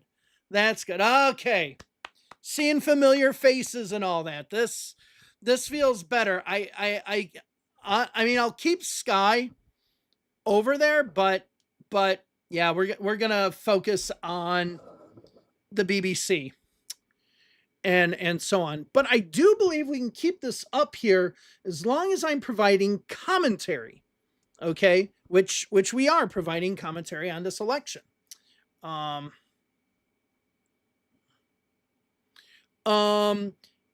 So yeah, so here we are. And the voting has started, or the counting has started. Let's go ahead and see if we have any updates. I guess I can chuck that now. Wait, did I accidentally just... Okay, what I'm going to do is I'm going to...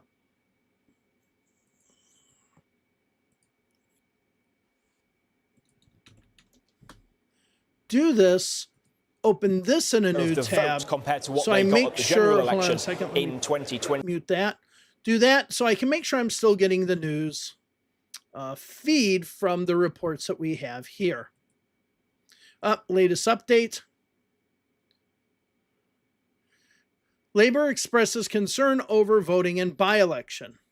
Labour wants authorities to look into the claims of high level of family voting. Now, okay, now, if you're Labour, okay, Labour has a legitimate argument on this because it would be taking votes away from them. So, like, and this is my point. For Reform, it's just, we don't want these certain people to influence these other people. Whereas with Labour, it's like, these people could be taking votes away from us. I mean, it's still essentially the same argument, but like Reform has no dog in the fight and just seem to be against it because it's people who are, you know, not white Britons necessarily for it. Okay, so Goose Springsteen, thank you again for the super chat. The troubling idea is that voters are coerced by community leaders connected to how high levels of cousin marriage in the UK instill patriarchal clan. Sorry, I'm trying to read off the small thing that I have. Clannish in parts of these communities, meaning people cannot choose freely.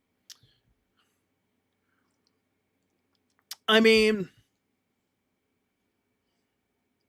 that becomes an interesting aspect of it. The question I have is, if this was the case, was this brought up in this specific constituency in 2024? Because if we're talking about this being the case, then the same thing would have happened in the 2024 general. It just seems like all of a sudden it's happening now, when all of a sudden we have this by-election that's very close. So yeah, sorry, I have like this little box over here. I'm trying to read stuff, and that's how come sometimes I don't know everybody's name, because everything is squished. So sorry about that. So yeah, I mean,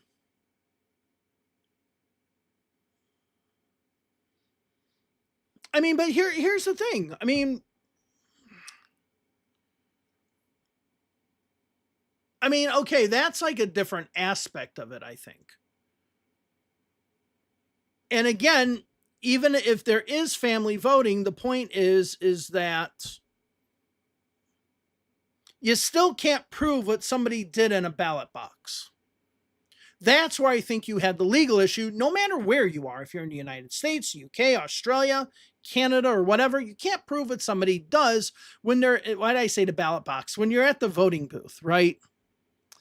It's been a long day. I'm just telling you, it's been a long day. I just want to see, Will you be covering the Hungarian elections? Yes, I will. Again, my history channel, and I've kind of neglected it a little today. I was supposed to be doing all my audio editing today, and I started doing this election. I will be working on that, oops, come on. I want it live. So yeah, I will be working on that. I will be talking about that. Just I wanted you to know your opinion on the show and your thoughts on the moment the show was canned when Clarkson couldn't control his drinking. I don't think it was Clarkson couldn't control his drinking. It was Clarkson punched out a producer, right? And they said he had to go, and then May and Hammond said they were going to be gone too. Clarkson has issues. Yeah. I mean, I love the show. I love Grand Tour. I love both of them. Okay, Bruce Springsteen, again, thank you for the super chat. Sorry for the spam, but it just frustrates me that many social liberals are scared to acknowledge real issues in minority communities as they feel unable to judge leaving fertile grounds for populists. I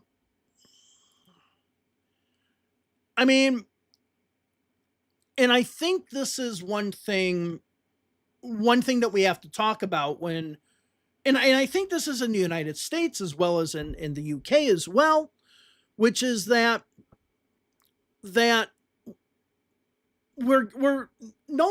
don't think there are no longer any broad issues, that you have clusters of issues that at the end of the day, we really can't say, we can look at these top 3 issues or these top 3 issues. And you're getting these clusters where they're going to be very community involved, and that community could be based on ethnicity. I mean, we have that here in the United States. Okay. So, and again, and it'd be interesting for you to say, what do you feel are the real issues? So you say, scared to acknowledge the real issues in minority communities as they feel unable to judge leaving fertile ground. Okay, so what are, just so you can tell me, what do you consider like the real issues, and in what communities are we talking about? Because I think that kind of helps create the narrative as well.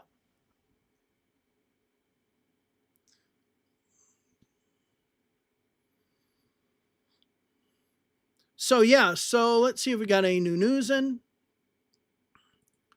Doesn't look like we do.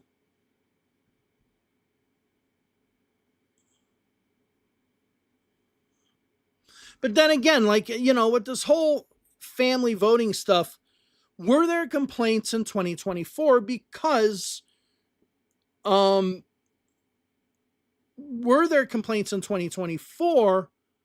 because my assumption is that it didn't just pop up from this by-election.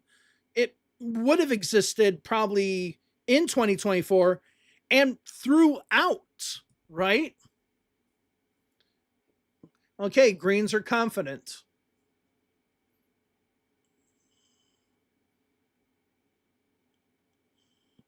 So we'll see what the Greens can do.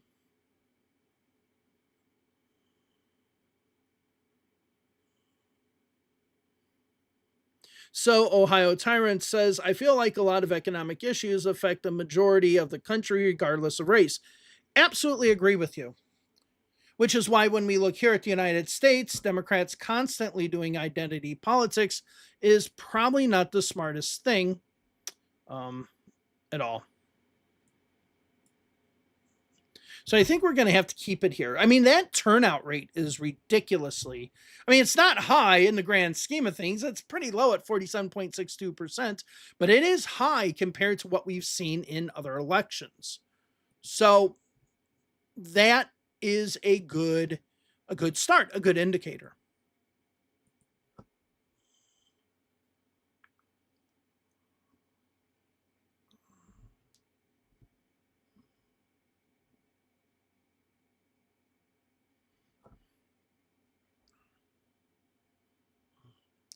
So Jesse Jackson was able to mix economic populism with social issues. Yeah, I mean, he was. Unfortunately for Jesse Jackson, rest in peace. A lot of people, unfortunately, didn't vote for him because of his race. I mean, there's so many people that we can look at. If we look at the debates in 1988 or something like that and say, people like Jesse Jackson were right. It's true. And it's just unfortunate the way that it happens. But you're right. There's a sub issue in the UK that you don't need to be a UK national to vote in the UK elections if you're a UK resident from a Commonwealth like India, Pakistan, Australia, etc. It's an imperial hangover. Okay, first and foremost, yeah, right. First and foremost, no, like in every country, okay, and that would, that's a good point because then you can make the counter argument saying, so then I guess Brits can go over to India and just start voting in Indian and Australian and Pakistani elections, right? So, especially in India and Pakistan, because the head of state is not the queen, whereas in Australia, the head of state is the queen. There's actually a more legitimate argument, or the king now. Jeez, God, it's been a few years now. The king now, right? So there's the legitimate argument with Australia, New Zealand, Canada, but not with India. Not since 1948. Not with India, and not with Pakistan, right? So no, you got to be a citizen to vote in those elections. Pure and simple.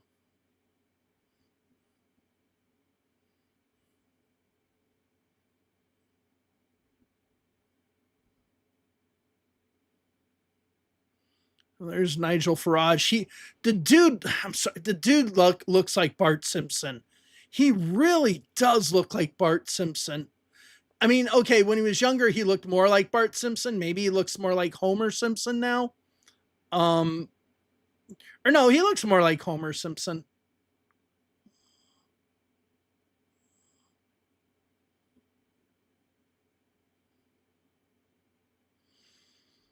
I mean, in the United States, you don't need to be a citizen to vote in. I mean, it depends on where it is, but you don't need to be a citizen to vote in. I wonder, hold on, let's see. Is he talking now? Hold on. Second place or even first place in a national by-election and challenge this Labour government in what's so-called used to be a safe Labour seat, I'd say that's pretty remarkable. That's Zach Polanski there. That was earlier. Speaking to my colleague. That was earlier. So we'll keep it on here. I'll bring this up if we do get some more people coming up here on BBC. So I'm just going to go over to, let's see what the chair has to say. Just take that into consideration for the moment. What we are seeing, it's a three-way marginal. We're seeing the Greens and Labour fighting each other. There is a possibility we can go straight through the middle. I'm very hopeful, given we've had 5,000 people out, supporters and volunteers, and today we've had over 1,000 people knocking people up. I have to say the Reform UK group family have been absolutely extraordinary. They had 1,000 people knocking people up? I don't know if it means the same thing in the UK, but knocking somebody up means to make them pregnant, right? So I hope they weren't going out there knocking them up. Voting Labour. Well, this contest was triggered at the end of January after the... Okay, so we're going to go ahead and relax for now. Let's go ahead and look at some of the other things, see if we have any updates. Does not look like we do. That 7 minutes ago. So we'll just go back to BBC. I'll see if Sky News has anything new. No. So we'll just stay with the BBC for now. Now that I know that we get the BBC. So I said the baby C. So maybe they were going around knocking people up. So yeah, please tell me if that's common to say to knock on doors and talk to people if that means knocking people up in the UK, because yeah, that has a very different meaning here.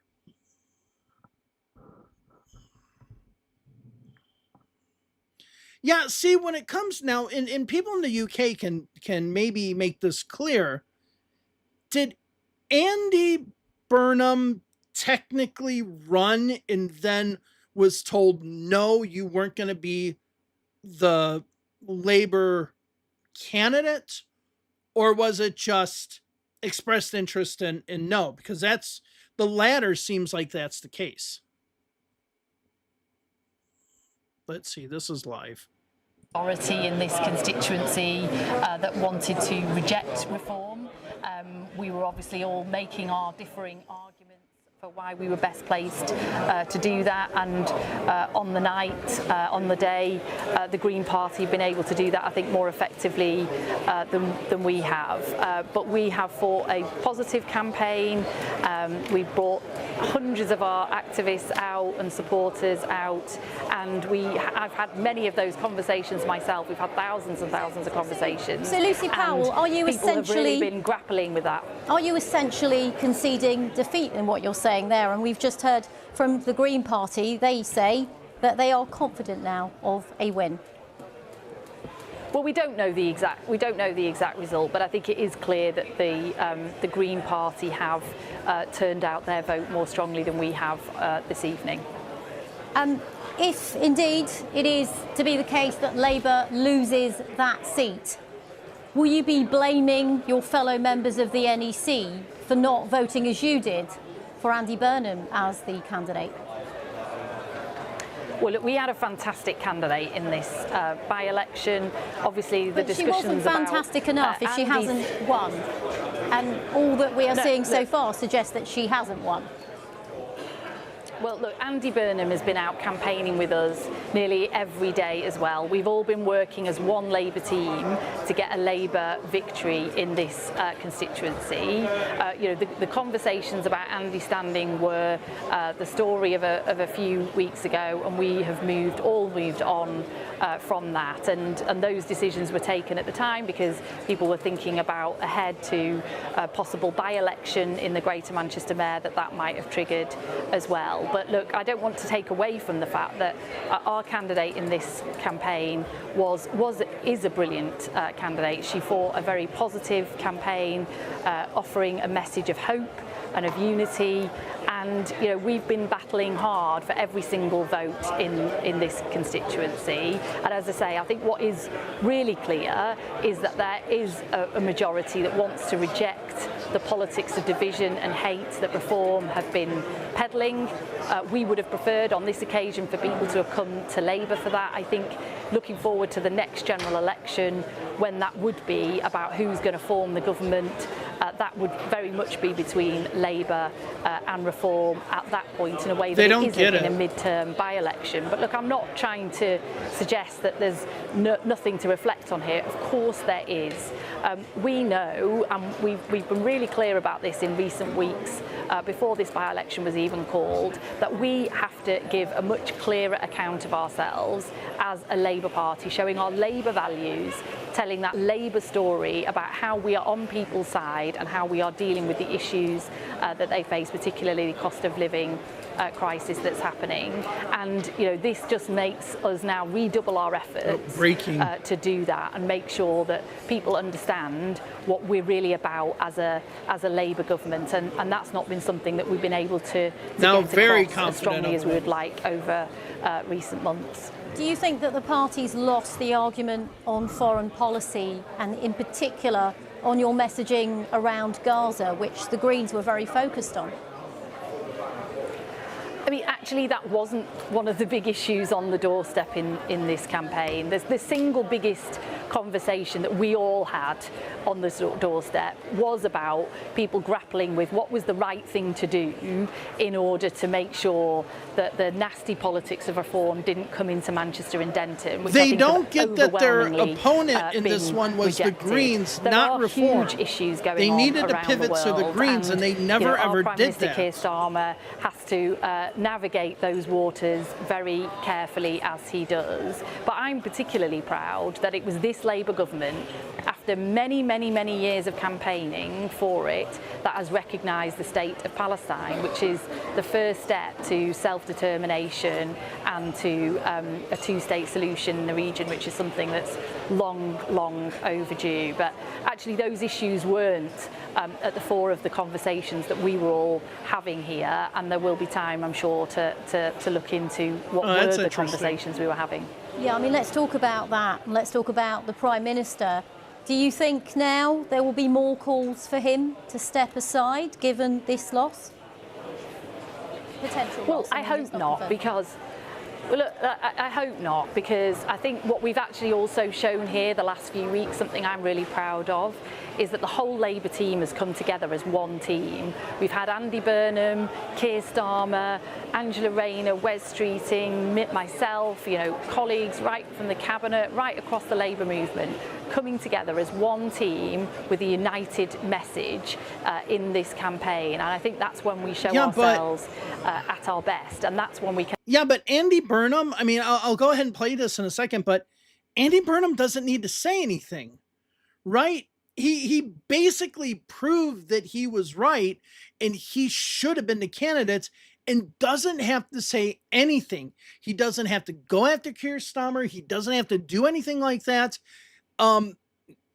He's just kind of can be there talking about Jeremy Clarkson and talking about Top Gear. He can just be there with that smug look on his face, right?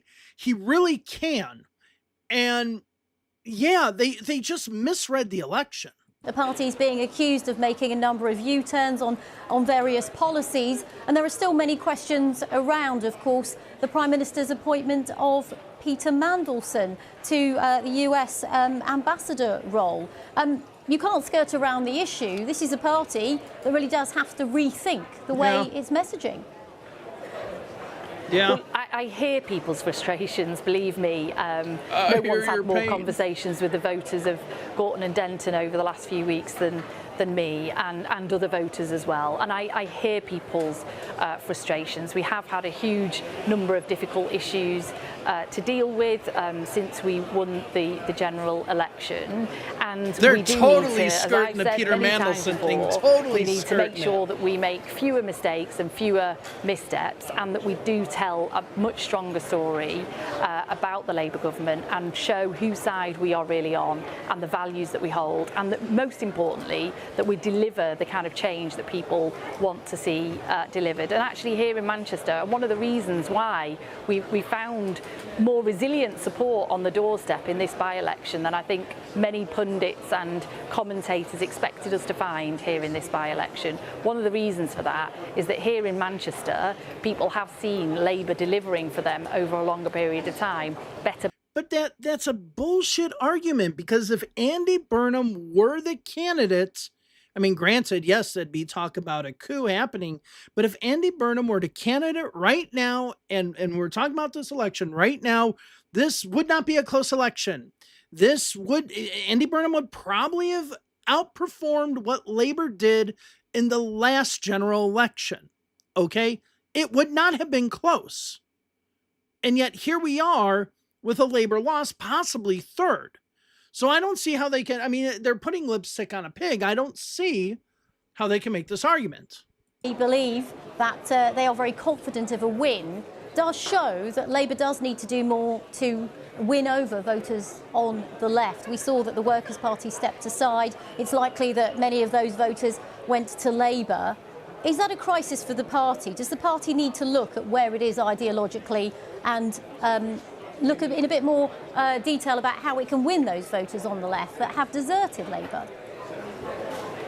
Well, look, I mean, first of all, I don't want to play things down, but I do just want to have things in context as well, and I think you do have to get that balance right. Absolutely, there is a progressive majority in this constituency and perhaps right across the country as well, and it is Labour's job to really unite and lead that, and it will only be Labour that really does that at a general election, because I don't think anybody would seriously suggesting that the Green Party would be in any position to form a government at the next election. So it will be Labour up against Reform at the next general election. Reform, but yes, absolutely. But just let me finish. Let me just finish that point. You know, absolutely. Do we need to make sure that people hear our Labour values, the Labour bit of the Labour government? What are the course, Labour values? Yeah, That's we the all question agree I have, with that, and that is something that we are going to be doing much more strongly, I'm sure, over the coming weeks and months. And is there a future for us in trying to sort of out-reform reform? We'll know, and I've been saying that for many weeks now as well. So I think people will be clear about that. Two more very quick questions, just can be yes or no. The next one is your understanding that Labour's come third behind Reform? We Greens believe that they've won the seat, but is your understanding that you're in third place? No, I mean, I think it's very tight. It's very, very tight. I don't think we know the answer to that, and we haven't got the full results yet. Okay. And one more, if I may, simple yes or no for this one. Do you think you'd have won the seat if Andy Burnham was running? There you go. Well, look, that's a different discussion for a different day, and we had a candidate here, a great local candidate.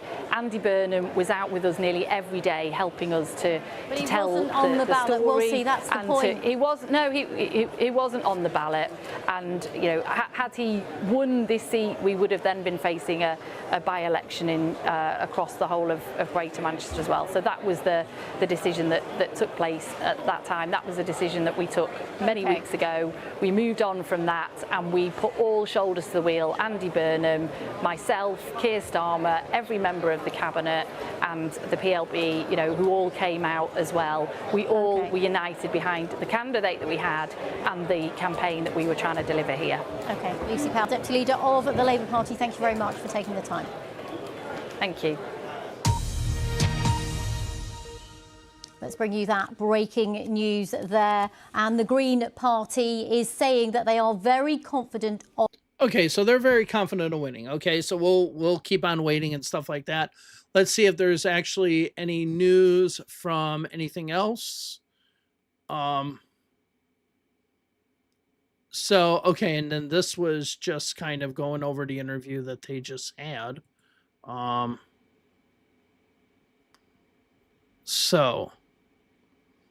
So they admit defeat. Yeah. Okay. So that's where we're at. I mean, if you're Labour, it's we'll see what happens with Labour tomorrow. Is there anybody, because okay, see, here's the thing you have to worry about. And this is, I hate using another country, but we need to kind of come back. I want to come back to Canada, because one of the issues with Canada was if anyone was going to be strong enough to take on Justin Trudeau, who was bringing the party down, right? That was the question. Then when all the stuff happened with Chrystia Freeland, her being kicked out and everything like that, that created the catalyst that made it that Justin Trudeau had to go. Okay. The question now becomes with this loss, and if we're talking about a distant third, and when I mean a distant third, I'm talking about 5% or more of a gap between the Greens and Labour, not necessarily Reform, forget about Reform. In this situation, is there going to be somebody who stands up tomorrow in the Labour Party and says, you know, something needs to change? Okay, because if you're Labour and you just look at this and you go, oh well, sucks, we move on, like, you know, like we just saw, I don't know if that's necessarily, you know, the best approach that you should be taking at this point. So that's where we are. It's 9:01 Central Time, so I guess that means it's 3 o'clock in the UK now. So we should, hopefully, in an hour from now, have a result. Maybe a little less than an hour from now. So, yeah.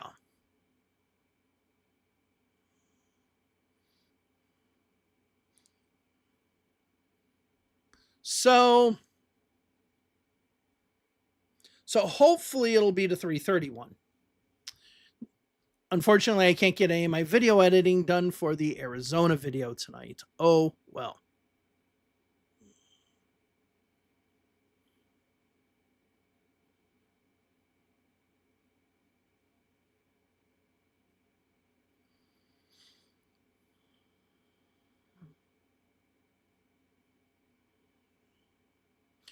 As far as the Texas primary, I see somebody mentioned Texas primary. I'm thinking about just doing a video about that on Saturday, because I think tomorrow is the last day. I don't think it goes over the weekend.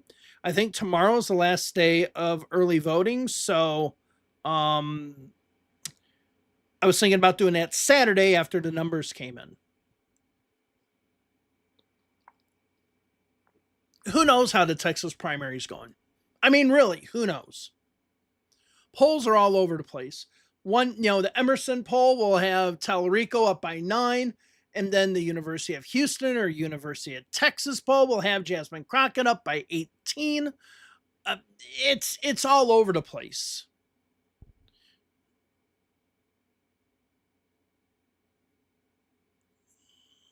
So, yeah. Let's see if we got any new reporting. So I think we kind of know where things are going. We're basically waiting for the declaration. And hopefully that declaration comes in a few minutes. I'm kind of surprised it took them so long, just due to the fact that, again, you're dealing with one constituency and you got the whole counting center there. Whereas a lot of times in these elections, you'll have the Manchester Counting Center dealing with a number of constituencies. You don't have that here. So I'm kind of surprised they weren't able to, really, really be able to pull it off.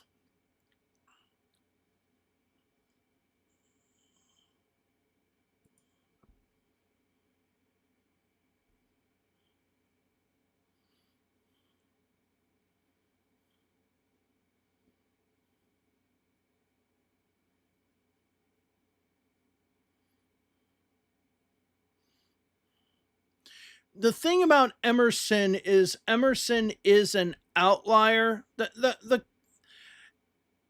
It'll be interesting to see what the results say on Tuesday and see who wins that primary. Because I have to say, when it comes to earned media, James Talrico has dominated. He's taken all of the earned media, but it presents a problem.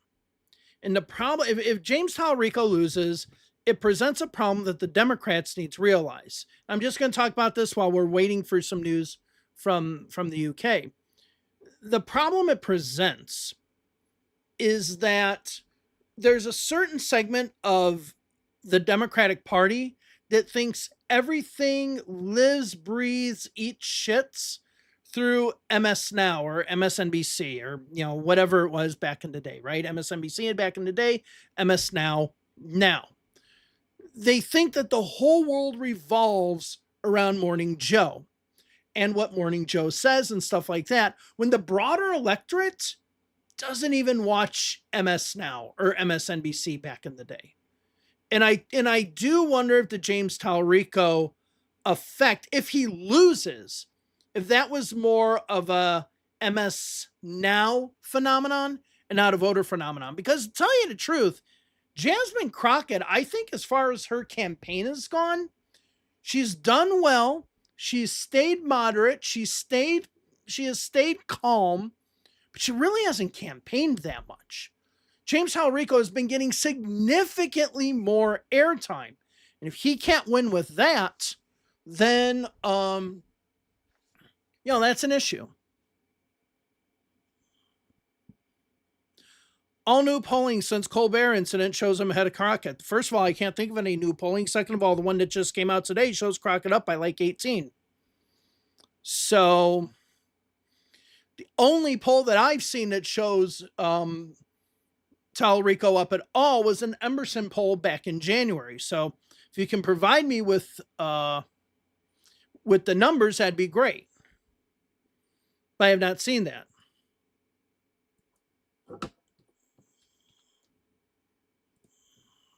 Unless there's a new poll out.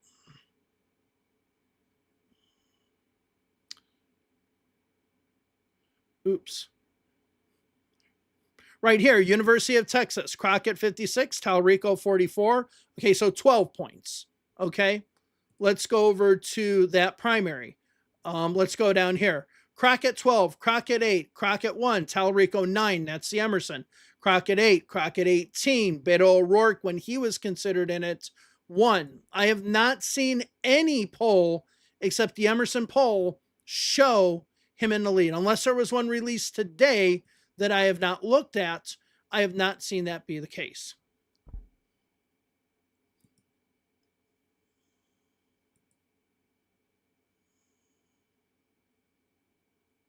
Who is Blueprint?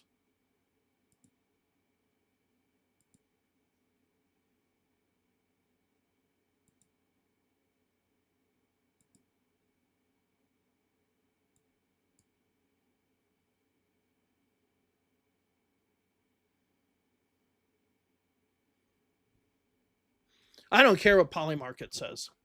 I really do not give a shit what Polymarket says.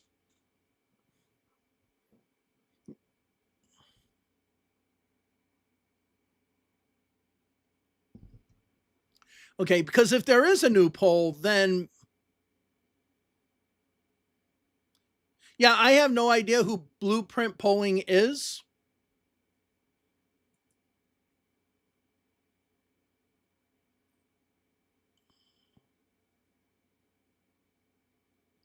I mean, they just joined Twitter in August of 2024. Or no, that's not it. That's the poll tracking thing. Huh, I don't know why it didn't give me that specific tweet.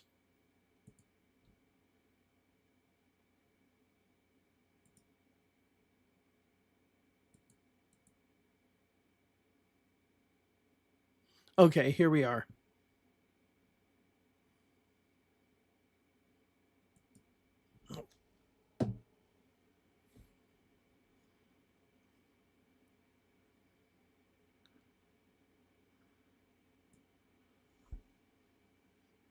Okay, so here's the poll. I just want to make sure that I'm keeping up with this. Do we have any new news? This is the company that did it.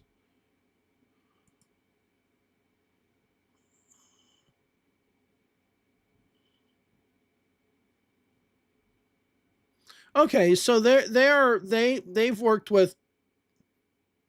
Okay, so they're good. They've worked with people.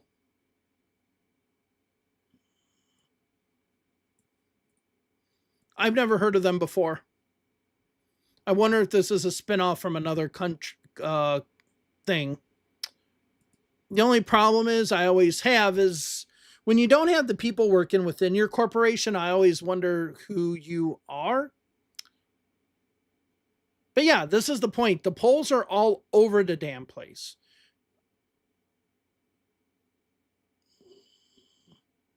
Would Burnham have changed the results? A discussion for a different day, says Lucy Powell. So, yeah, that's going to be, I think that's going to be the initial discussion right now is Andy Burnham. All right, let's go back over to the BBC.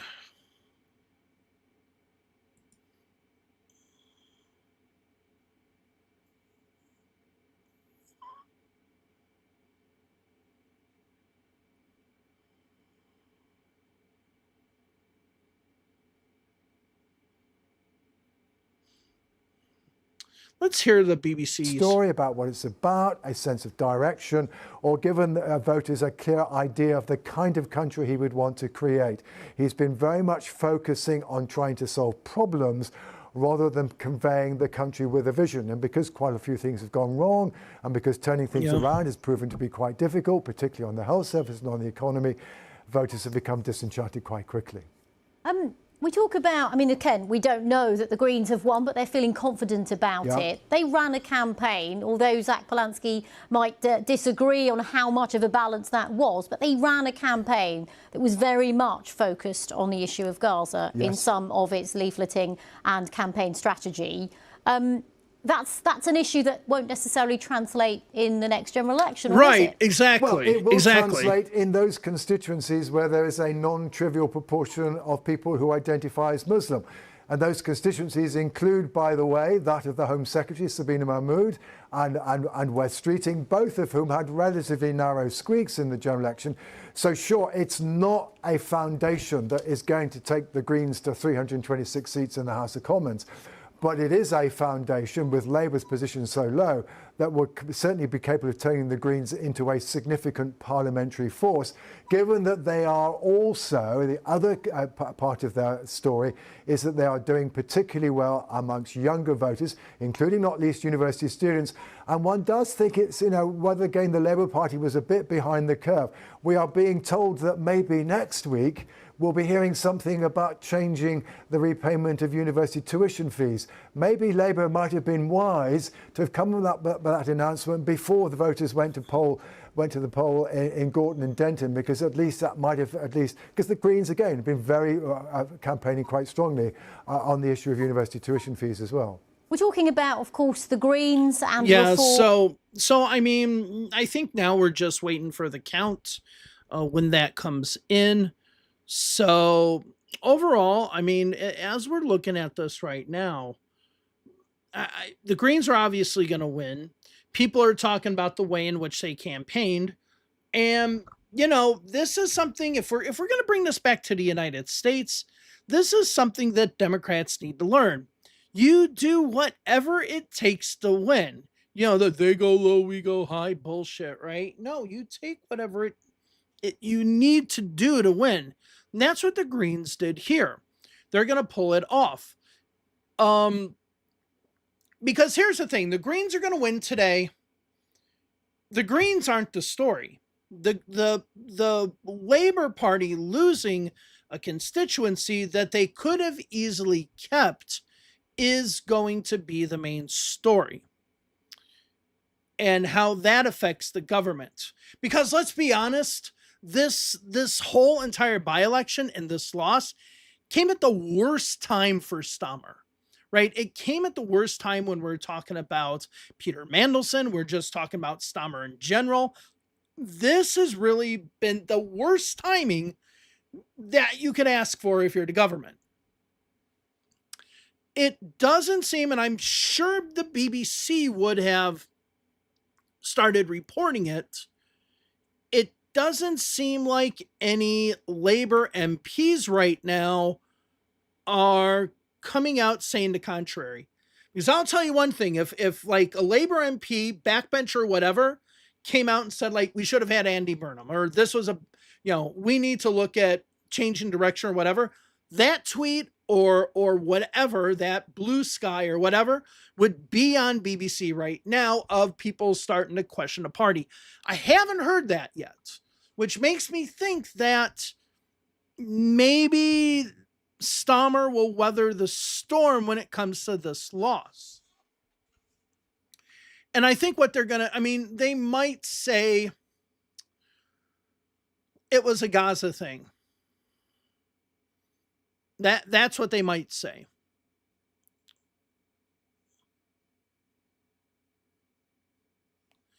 Oh, okay. Let me see. Two super chats before. So let's see.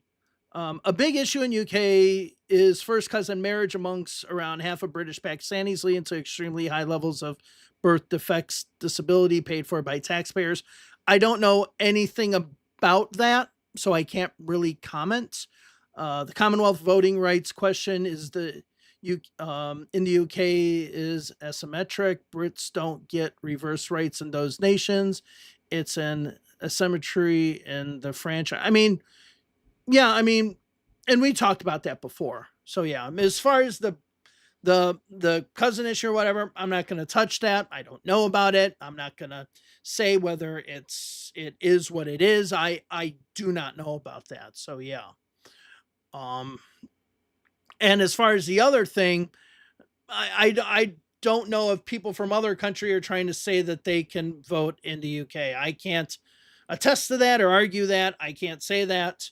I know Republicans here always say that people from other countries try to vote all the time, when it's funny because whenever there's voter fraud, it's actually usually a registered Republican or somebody voting for the Republicans that actually commit the voter fraud, which I find very, very interesting.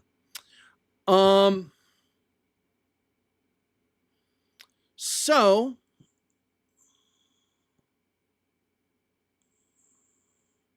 well, okay. I mean, so let's go ahead. There is an election that we are going to be talking about soon as well in March. I'm going to put it up here. I'm going to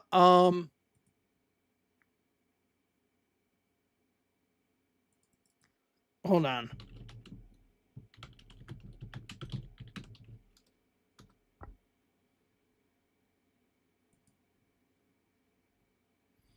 Because there is an election basically a month from now in South Australia. And there is a possibility, somebody did a video about it today, and I was like, yeah, that actually could happen. Now, Labor has a majority of seats, and they look to be on their way to winning the next election. But you have Pauline Hanson's, let's go to the opinion polling. You have Pauline Hanson's One Nation party right here also doing quite well, that they actually could be the second party to make it into the two-party preferred vote. There is a possibility in, and I don't know how this works, but there is a possibility in South Australia that the Labor Party can win every single seat in this election, like every single seat. And the question becomes, who becomes the official opposition if there's literally like every seat is Labor? There is this odd ass possibility that this could happen. So we're going to keep an eye on this election. February, thank God February's done. It was kind of dull. March, we have a bunch of elections coming up. We have Hungary. We have the Illinois primary, the Texas primary. We have special elections in Florida. We have the South Australia election, the Hungarian election. Now we have the Danish election as well. I don't know when the Terrebonne by-election is going to happen in Quebec, because now they've went ahead and thrown out those results. I don't know when the by-election is going to be. Maybe that's in March. I don't know. March is going to be a big month. All right. So it's going to be a big month. So this channel will probably start coming back a little bit then. But I don't know if I'm going to do regular videos or if I'm just going to do live streams. Because honestly, like I said, regular videos just don't seem to perform well. But I do a live stream and it does.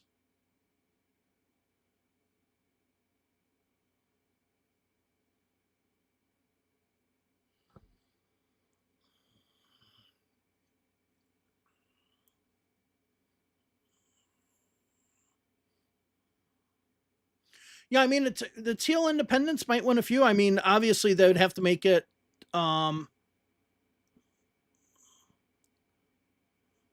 that have to obviously make it to the two-party preferred.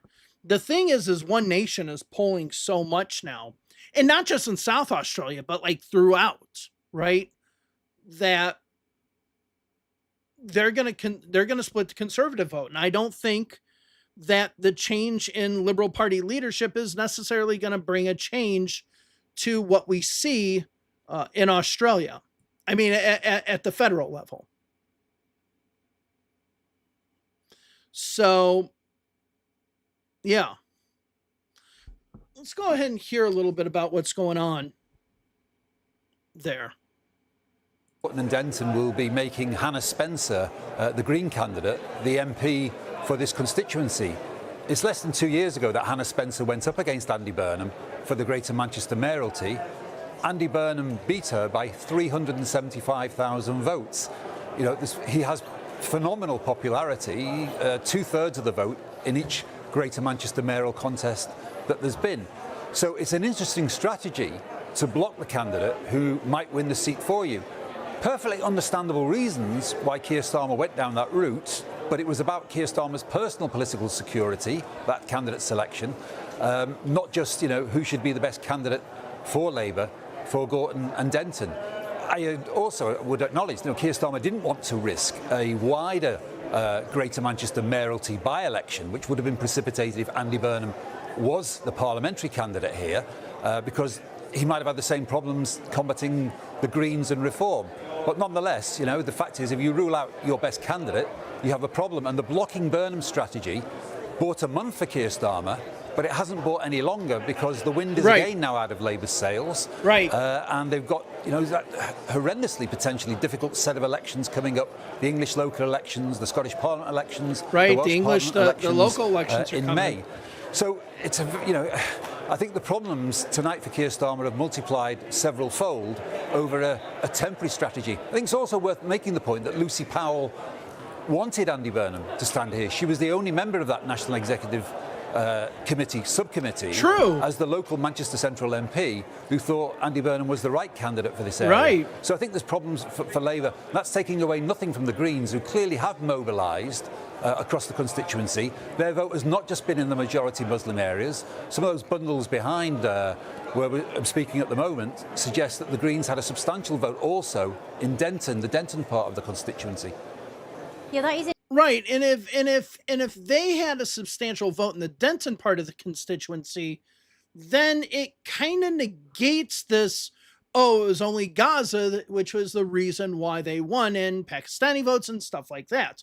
No, it'll show that it was a broad coalition of the left. And that's what it'll show. I think another thing with Keir Starmer that we need to start considering is that while other leaders, and this brings it out to the broader international scope, is that while other leaders are standing up to Trump, I mean, obviously you have Mark Carney with his Davos speech, which I said weeks ago, I said this might be a defining speech, not necessarily a Mr. Gorbachev tear down this wall, because I don't think that speech did anything. It was a nice soundbite. That didn't lead to the wall coming down, but Carney's speech could lead to a realignment of the the world order, as we've said. Macron has done a little bit more now. Merz has done a little bit more, but Keir Starmer is still very, very tepid and neutral when it comes to dealing with Trump, and I think that's going to hurt him in the end. Especially in places like Scotland and other places. So I do think that's something that we need to keep an eye on. Yes, the Teals, I'm talking about Australia again, the Teals are technically conservative too. I mean, they were conservatives, they're environmentally, big into the environment, hence the reason Teals. So yeah, the post-election analysis will be quite interesting, because if they did perform well in Gorton, name of a former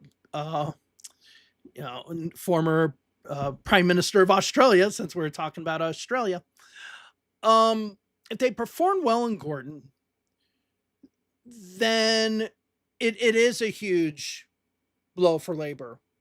If Labour finishes third in Gorton, then that's bad. So if it was one of those situations where the Greens just had all of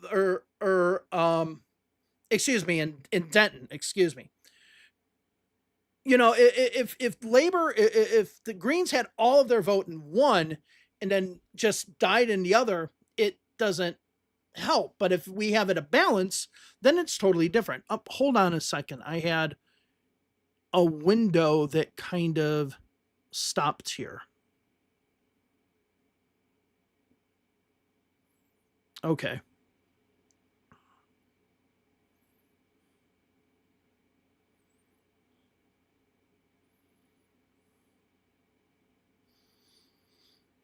Okay. I had something with my stream with my YouTube studio. So sorry about that.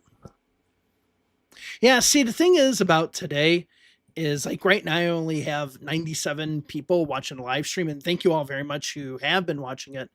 But I enjoy doing this live stream a lot more than I enjoy doing the American ones, to be honest with you. Very, very honest with you.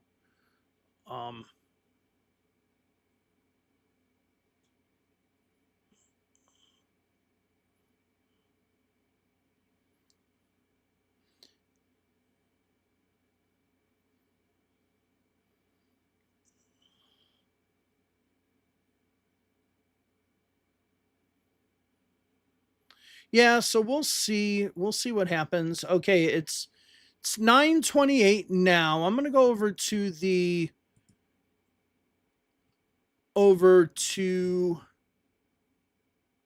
here to see if there are any live updates. Not really. Let's go over here, see if there are any live updates. See, Green's confident in both parts of constituency. A Green source who has already said that they're confident that they're going to win the Gorton and Denton seat said, "We are confident we did well in Denton as well as the Manchester part of the constituency." So that's a blow to Labor. That's a blow to Labor.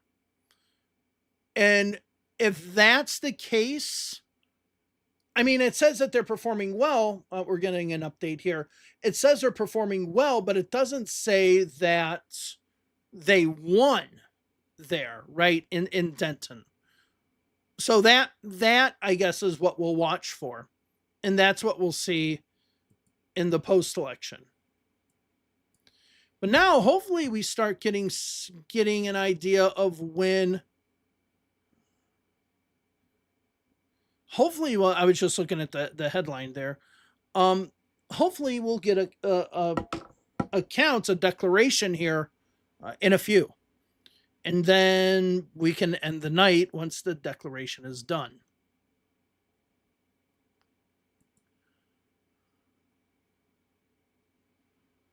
Okay.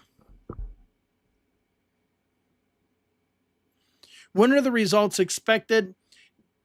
They said around 4, but some people are saying 3:30. It is now 3:30. So they should be in the next half hour, I hope. And we'll see.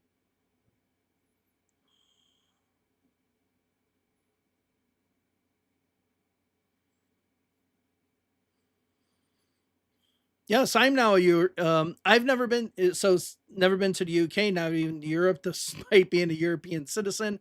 But I'm so excited for this likely Green win.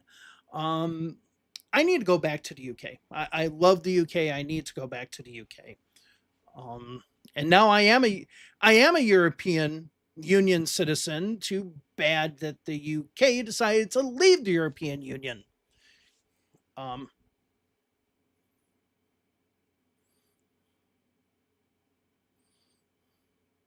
Yeah, because if Zach Polanski is there,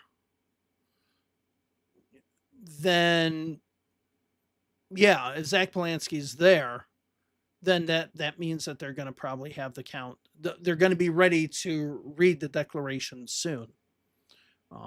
And that's why I'm going to keep it here on the BBC, because they'll probably show who's coming in the door.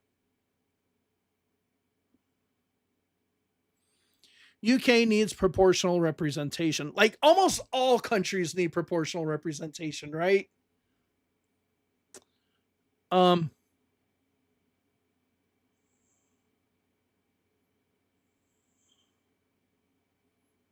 okay, yeah, I mean, I'll look into that. Like I said, I can't comment on anything I do not know about, right?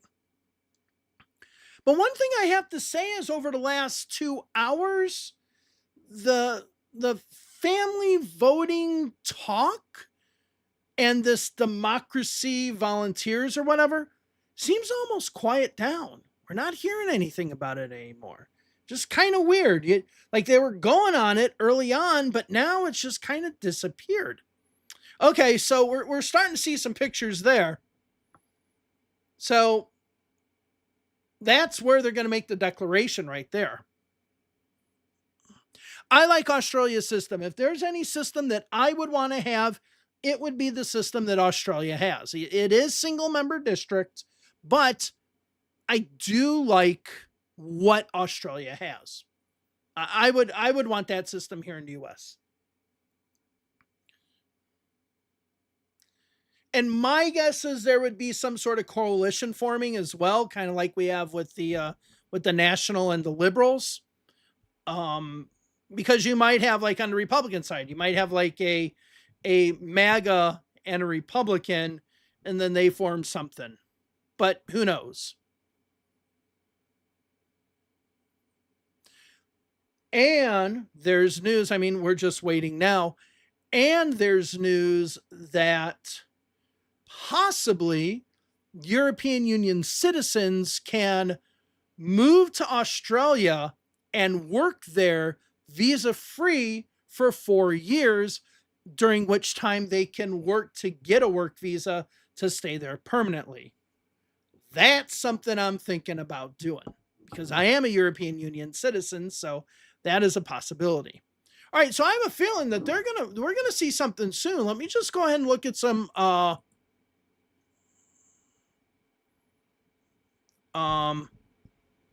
updates. Nothing here.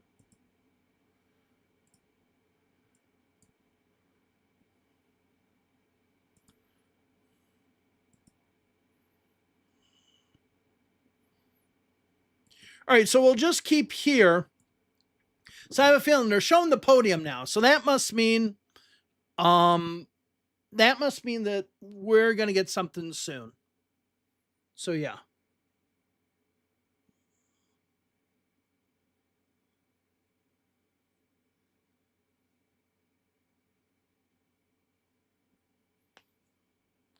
I got this bug flying around. We have these stupid things called Asian beetles. They look like a ladybug, but they're not. They're horrible. They eat stuff. You hit them, they stink up the place. They're hell. And what happens is when you live in a place where there's a lot of fields, during the winter, they come inside people's houses to then go out and then eat the corn and then or the the crops or whatever. They're fucking horrible. I just saw one fly and I don't know where it went, but I need to get a fly swatter. Anyway, so I'm just going to hear what they're saying here. Needs to own this. He's out of chances. You can't claim to be the party of unity when you're adopting the divisive policies of reform. Vote Labour to stop reform rings hollow when you are mimicking them. So that post there from Chris Mason. You can scan the QR code while you continue to watch us on the BBC News channel and read more at the same time. There's more analysis and posts there. So how did we get to this point and why are the stakes so high? So I cannot speak because I've been up since 5 a.m. today, so it getting a little tired. And then I got to get up at 5 a.m. in the morning. Ah, there's that damn bug. Where?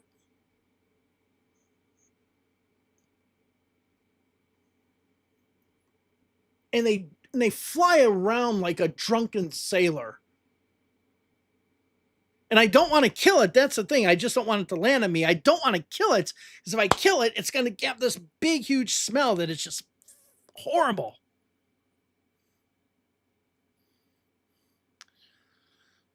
Yeah, bringing Keir Starmer in there was not the smartest of choices either. I think that was an electoral mistake.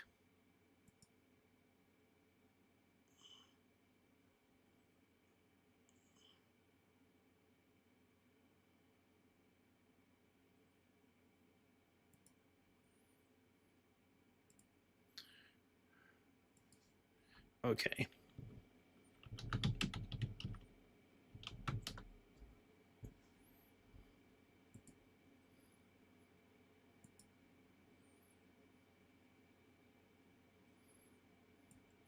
Okay, just as we're waiting here, I'm just going to show you this. So this is what I'm talking about right here. Like, this is a ladybug. This is nice and all that. This, no.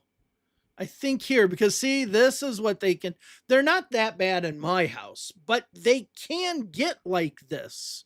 They have a lot of infestations. So no distinct markings, smaller, bright red, generally calm and harmless, tend to stay outdoors and all that.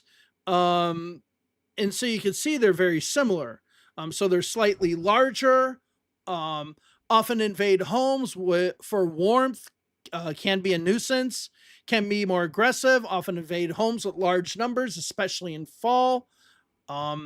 It doesn't mention the smell that they give. Like, they give a really awful smell. But that's not what you're here for. But that's what's on my mind right now, as I'm trying to find this little fucker so I can kill it. All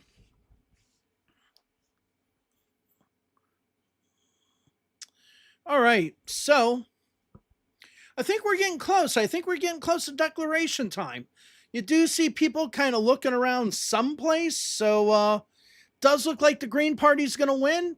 And I think obviously this is the real story tonight, but the real story comes to what happens with the Labour Party after tonight. Or I guess it's already the next day in the UK. That's the question. That's what we got to see. And now it's just waiting. I'll watch the chat, but now it's just kind of waiting for the results to come in. Yeah, will they just declare? Yeah, I just have to go to sleep because I've been up since 5 o'clock, and I got, like I said, I got to get back up at 5 again, and then all day tomorrow I got to do my regular work and edit my Arizona video to have it ready for Sunday. Now, for my Patreons who are on my history channel and people who are members on that, you'll get that on Saturday. But for all other people who are on my election history channel, you'll get that on Sunday. Unfortunately, I do not have my...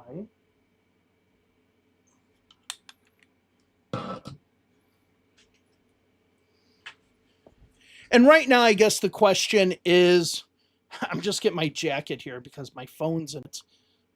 The question is now, just kind of, who's gonna... Hold on a second. The question now is just who's gonna finish second. That's the question now.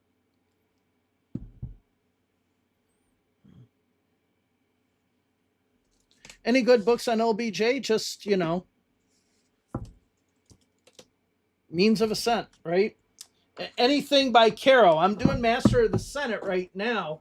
I have the audiobook. And one thing I hate about Audible, I was listening to the audiobook for like 15 hours, and now it's lost my place and started from the beginning. So I got to figure out where to go. Like where I was and stuff like that.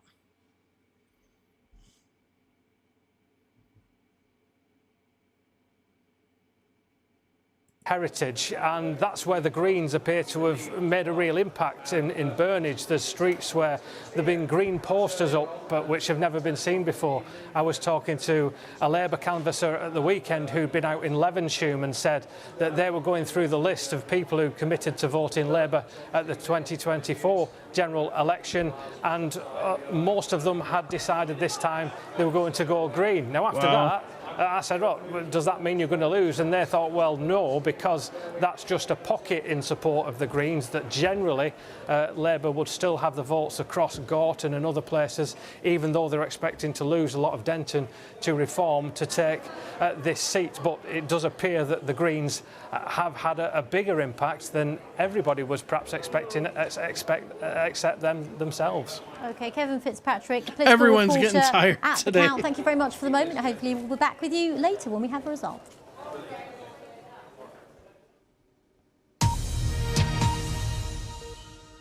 So we are watching the podium there in Manchester as we await the result in the Gorton and Denton by-election. Now, a short while ago, we heard from a Green Party source saying that the party was confident that they had won the seat. But now we have a new development, and the Green Party is now saying that it's looking like Labour are in third place. And the Green Party source continues, they only have themselves to blame, they say, for failing to deliver any change in government. Voters are tired of them and are turning to what the Greens are offering. And I did speak to the Deputy Leader of the Labour Party, Lucy Powell, a short while ago, and I asked her if she thought that she would place third, the party would place third. She wouldn't want to be drawn on that, but she effectively did concede that the party had lost the by-election and also lost the argument that they were trying to convince the voters of.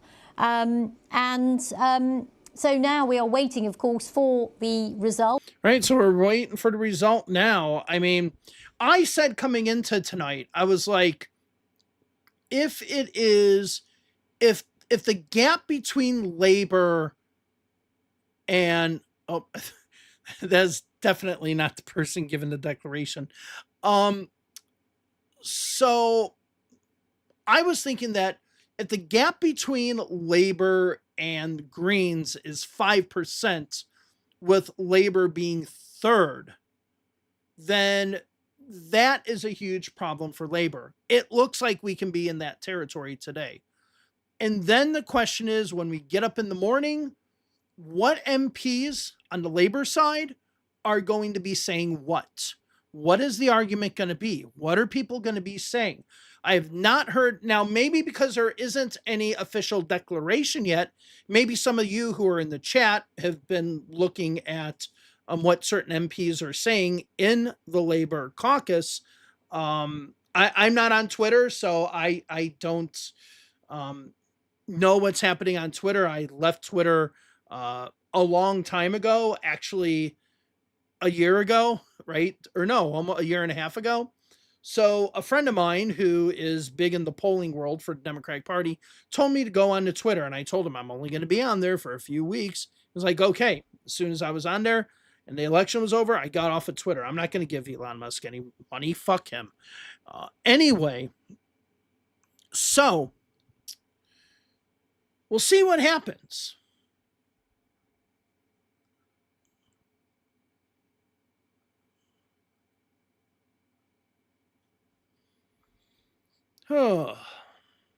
As bad for Labour as is feared. But just to give you some idea of at least what the polls are saying, that Labour could indeed come third in Wales, where equally also they've not lost since 1931.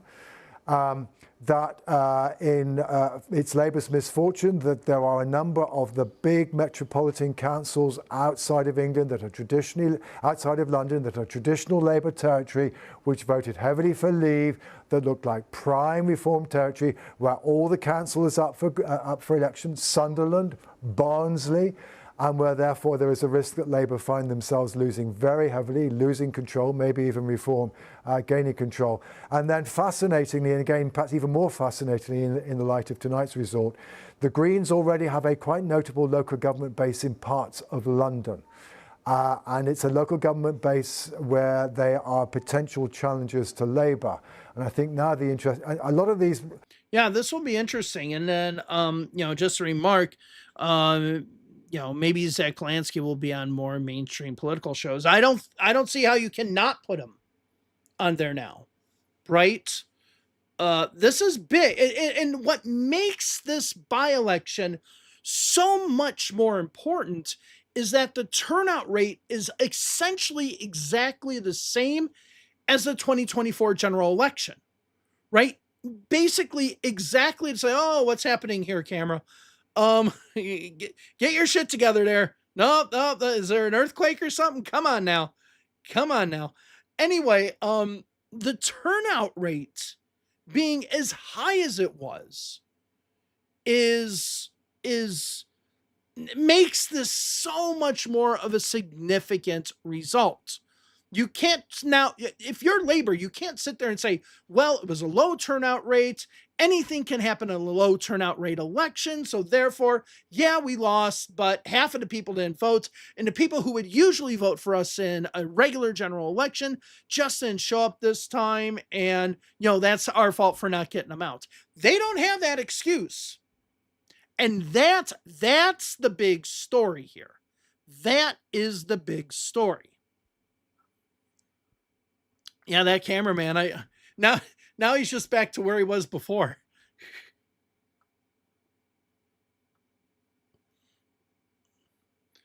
So let's go ahead and play. Let's see if that result can be announced. Well, a short while ago, I spoke to the deputy leader of the Labour Party, Lucy Powell. She's been campaigning heavily. Okay, they're just going to go. They're just going to talk about Lucy Powell's interview again. But yeah, I mean, the turnout makes this devastating. And like, if you're Labour, I mean, Lucy Powell's interview showed that the Labour has no response to this.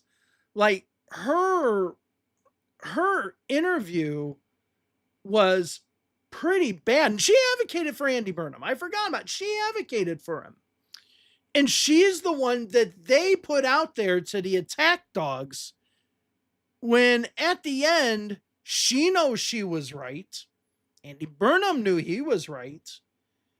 And you know what? It's going to be, it's going to be interesting to see what the narrative is after this.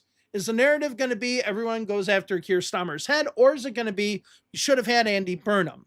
Which again proves to be another Keir Starmer problem, because it shows trying to retain control of the party. Very Nancy Pelosi-ish, if you ask me.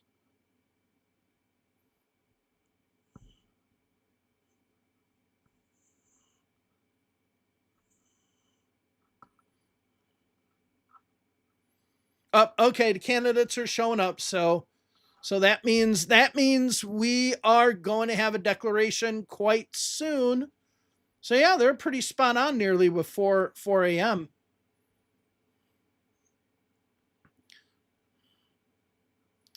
So we'll see what happens. Well, I see a lot of cameras coming up. Are they coming on stage now, or no? I think they're just watching candidates come in.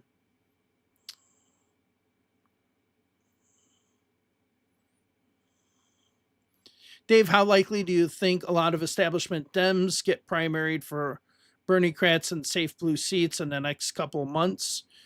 I mean, a lot of deadlines might have already passed, to be honest. So it matters if a deadline has passed or not. I still think that when it comes to the left of the Democratic Party, the people who are associated with Bernie, they are still very, very poorly organized as an institution, as a group. If you have somebody like Zoran Mamdani who is able to do his own thing, yeah, then it works. But I think overall, they're just not that good.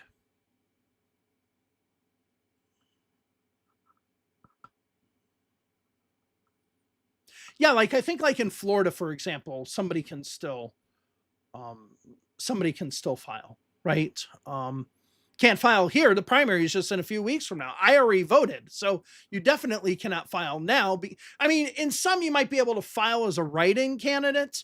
That doesn't really work unless you're in Alaska. If you're in Alaska, you can file as a run-in candidate and do quite well. Ask Lisa Murkowski, and go to my election history channel where I did a whole entire video about the election history of Alaska. That came out a few weeks ago.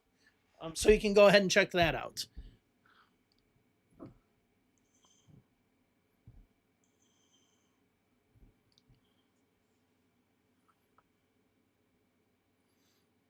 Did you end up voting for Stratton? Yes, I ended up voting for Stratton.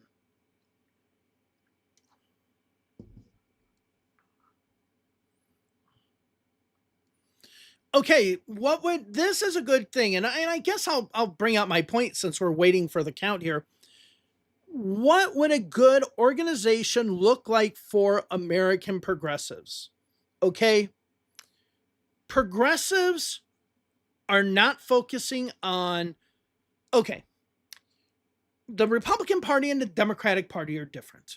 The Republican establishment and the Mavericks, which Trump was one of them until he became the establishment, they're different. In the Democratic Party, it's different. In the Republican primary, and Democrats hate to admit this, but in 2016, the Republican primary was an open primary. Okay, and when I mean open, I mean that the RNC didn't get their hands into it and get involved. The DNC primary was very much a coronation of Hillary Clinton, and they tried to do everything they could to stop Bernie Sanders. Okay, so what does that tell you at first? That tells you that in the Democratic Party, the power is within the party. Progressives need to change the party structure. They need people to run for precinct committee man, precinct committee woman, state committee man, state committee woman in their counties, and then become members of the DNC and then take over the DNC. They're not going to take over the DNC by elections. They're going to take over the DNC by running people at the local level. See, the problem is you might have some progressive, like Keith Ellison, I think ran for DNC chair. Okay, if you don't have the structure down here to get a progressive to win, the progressive running for the Democratic Party chair is not going to win if you don't have the progressive structure down below. That's the problem with the progressives. They have not created a grassroots structure that is based in the party to win these state committee man, state committee women, precinct committee man, committee woman positions. Once they start doing that, then they get more legitimacy. They haven't done that. They're to use a baseball analogy, they essentially are always trying to hit a home run. They're trying to knock it out of the ballpark instead of playing small ball, instead of trying to get, a single or a double, get a guy in scoring position, bring it in, right? They don't do that. That's what the Democrats need to do.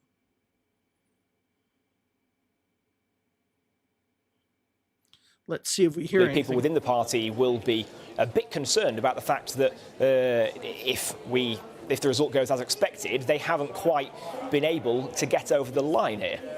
Yeah, I think we have now been told, Jack, that the Labour candidate we already mentioned, Angeliki Stoya, has arrived. So's Reform UK's candidate. Well, yeah, we know she Goodwin, arrived. We just saw the pictures. I think Hannah Spencer from the Greens, who is most likely to be the next MP where you are, Jack, is also due to arrive imminently. So it looks like we are ever closer to getting a result.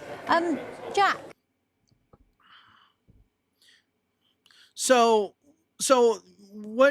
just out of curiosity, they tried that with David Hogg, and look where it got them. It got them exactly what they wanted. David Hogg's out. And the party suffered no consequence. Remember, with the Democratic Party, it's about holding on to the insignificant power that you have. Remember, a political party is essentially now just a label. Okay? But there can be some utility to the party. There can be a structure built that can help candidates out.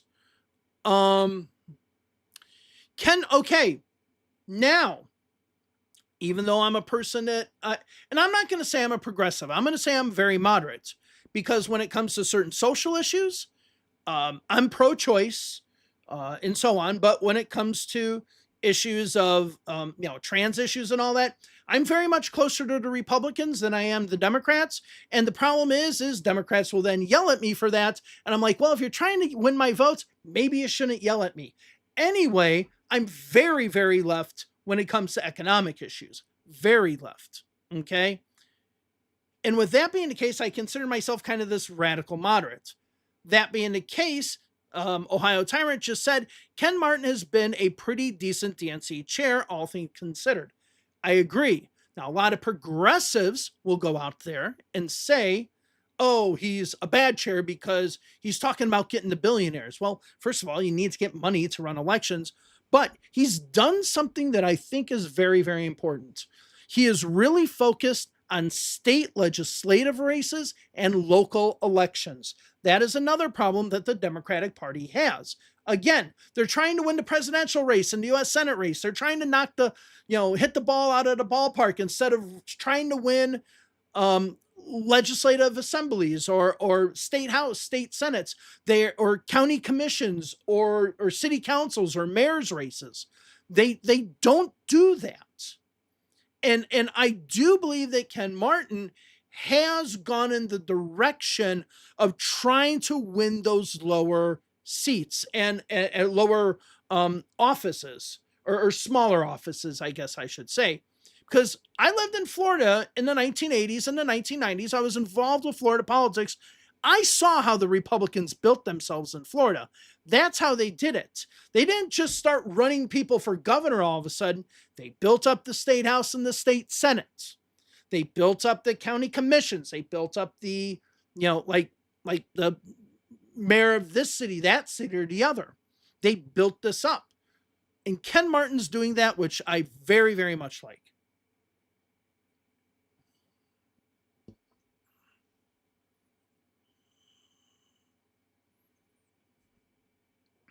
Yeah, and there has to be an aspect of pragmatism when it comes to this.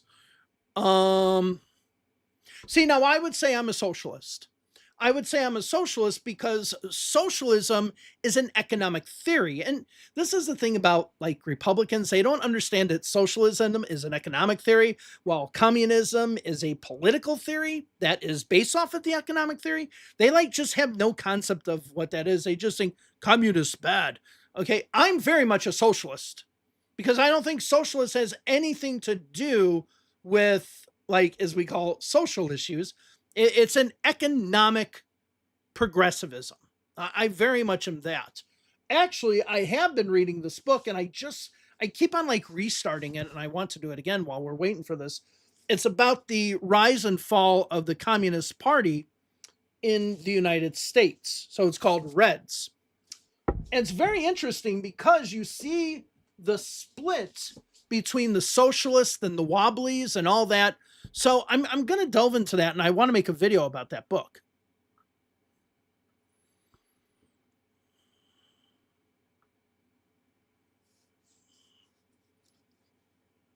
I don't care about the, everyone's talking about election autopsies and all that.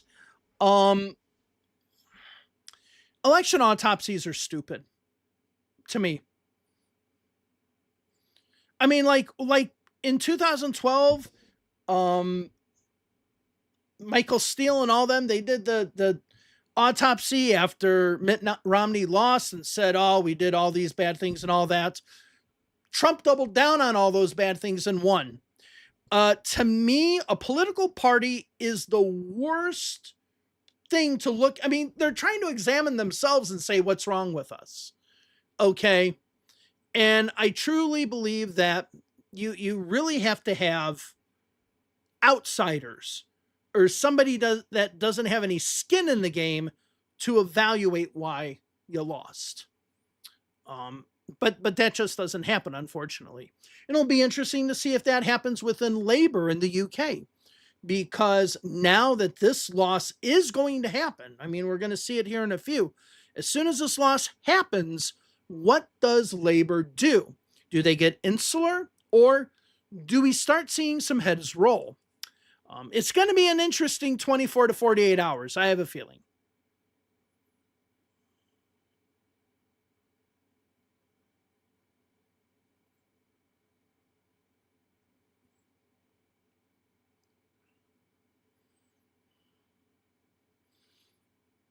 Just blame everything on Biden, Kamala, and move forward. I mean, in all fairness, the Democrats have not had a free primary since 2008. Now, obviously, 2012, Obama was the incumbent. That's something different. But that was the last time that I think people feel that they freely voted for the candidate they wanted to, and they felt that their vote actually counted. Because when all is said and done, for the Democratic establishment people who say, oh no, the DNC didn't do anything to try to hurt Bernie, sorry, but the Podesta emails, they exist. But I don't want to get into this pontification of talking about political parties like this and stuff like that.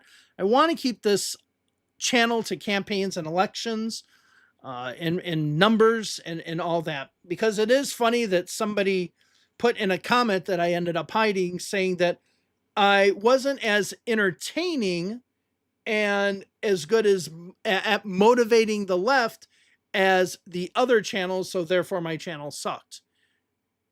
And that's one of the problems with YouTube, right? Is you got to be entertaining.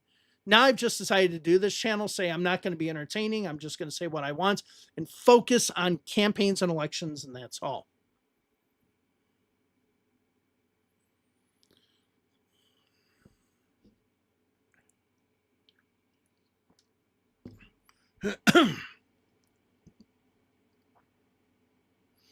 I mean, of course, Burnham is going to come out of this, I think, as a good sport, as a team player, and say, you know, it was a bad result. It was unfortunate, whatever. He has no incentive to go negative.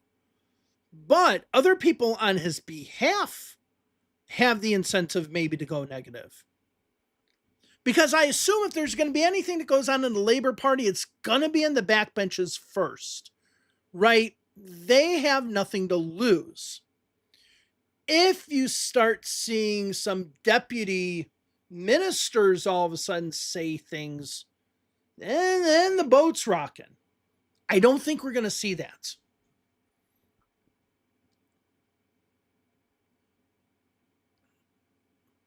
But you never know.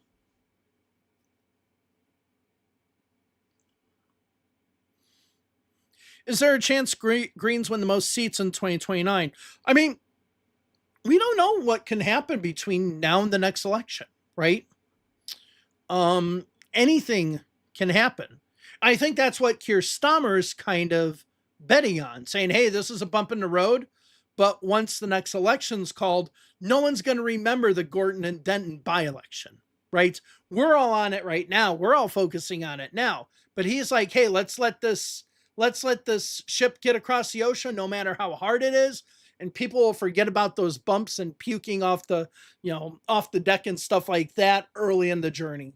I think that's what they're going to do. The question is, within his own party, does he have discipline? It does seem like he has discipline within the Labour caucus. So that's why I'm almost thinking nothing will really happen.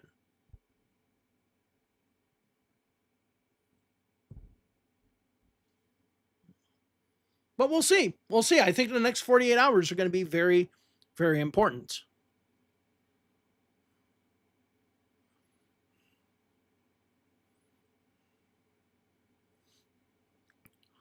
I mean, Ed Miliband, I just think was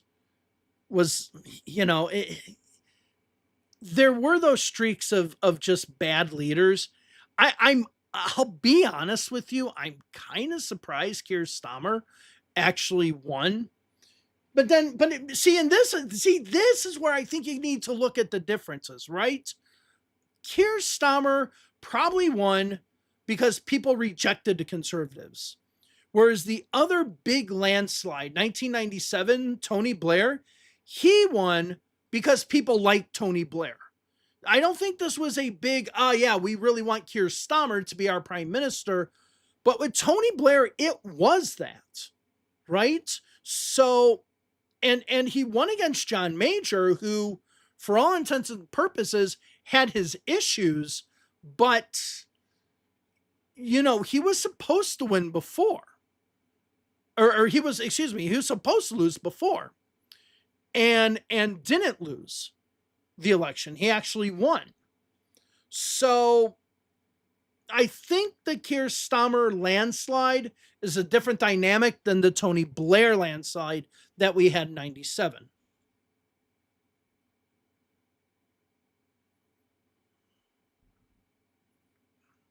Yeah, I think David Miliband would have been I think David Miliband is a much better speaker. I think he has a much better presence, and he has a better portfolio. I mean portfolio, I mean like resume, right? So I do think he would have been the better candidate.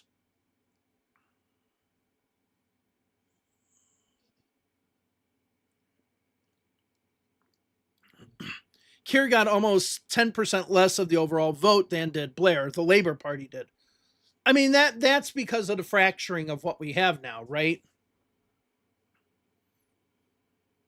And again, we're really seeing an interesting dynamic, whereas we see Canada going back to a true two-party system that we really haven't seen since the days of, I mean, even when we look at Diefenbaker and Lester Pearson, you did have Tommy Douglas doing quite well. So even before then, right? You're seeing Canada come back to a two-party system. Of course, we got to see what the Bloc Québécois does, right?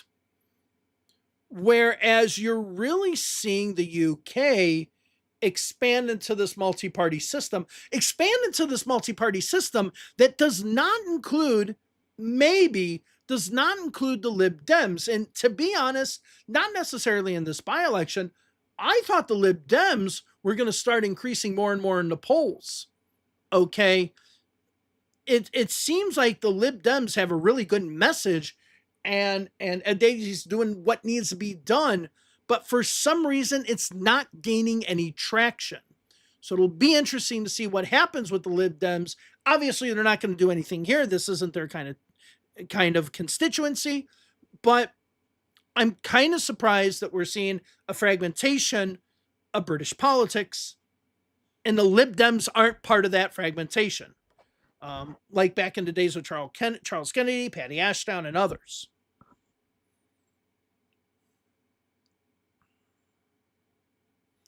All right, let's go ahead and see what they're saying. MP, seen as being very much on the left of the party, who sort of publicly talk about that a lot. But there are others who privately talk about their concerns around Sir Keir Starmer's leadership. Now, just a few weeks ago, we had that day around the whole row over Lord Mandelson. We had a day when it looked as if the Prime Minister himself might resign. Now, in the end, that didn't happen. The Cabinet rallied round him. That has certainly bought him some time. He lost his Director of Communications, his top civil servant, his Chief of Staff as well. But it did feel like that anger among backbench Labour.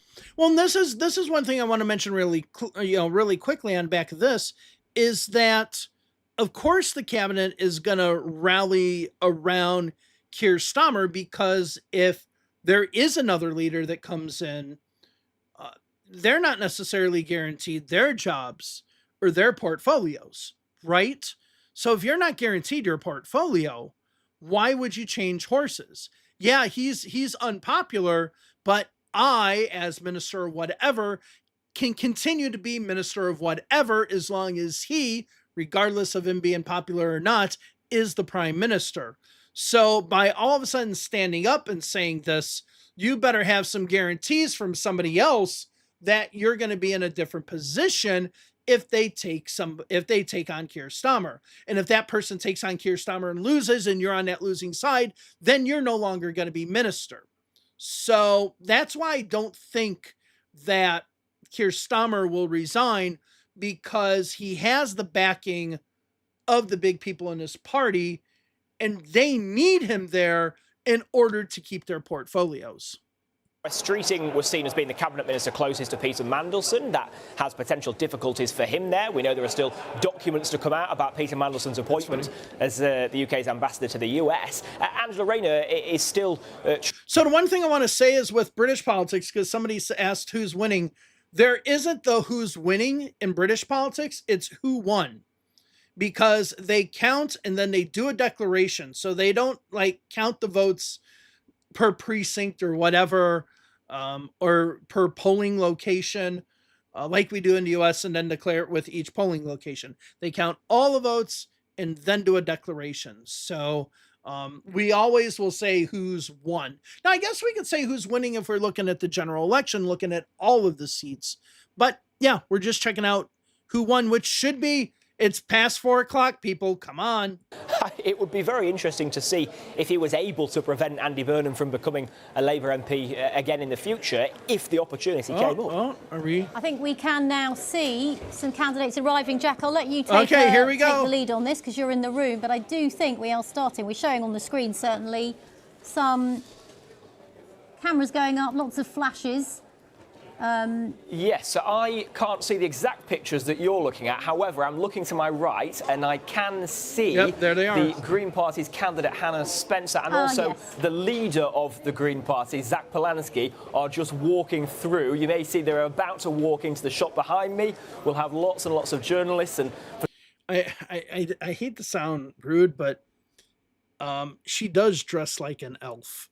She really does. That outfit looks like an elf. The latest MP, the Green Party's first looks like she should be in a MP Keebler tree in the north of England. The first time that the Green Party will have won a parliamentary by-election, if indeed that does happen. They both have big, broad smiles across their faces. They've just been blocked now from my vision by all the various cameras. We can see it's an absolute scrum in there. I mean, Zach Polanski will no doubt say that this is proof that the Labour Party can be challenged from the left by his Green Party. We know that he has challenged the Labour Party on issues like the cost of living, like taxes, or also on foreign affairs issues like the war in Gaza. They will be the things that he goes against Labour on, that he criticises Sir Keir Starmer for. But as I say, the Green candidate and the Green leader looking extremely happy as they walk behind me. I mean, unsurprising, isn't it, Jack? Because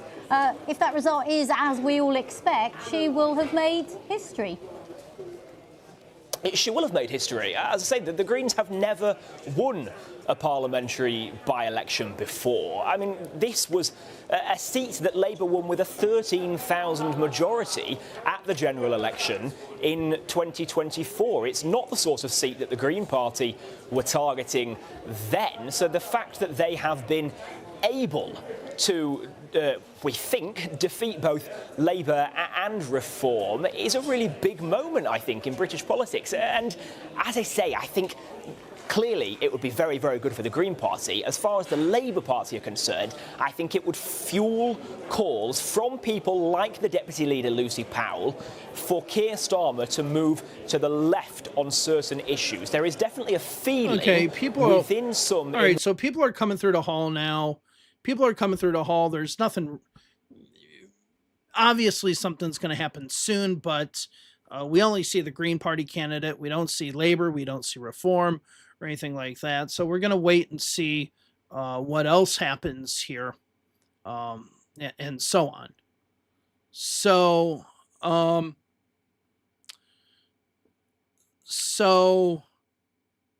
I'm also allowed to bitch as much, calling out Piker for him. Who's Piker? I don't know who that is. Okay, Democratic Party, blah blah blah. Yeah, I don't know who you guys are talking about. So yeah.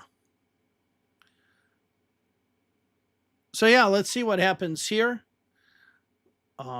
Just waiting. Hessen, I have no idea who that is.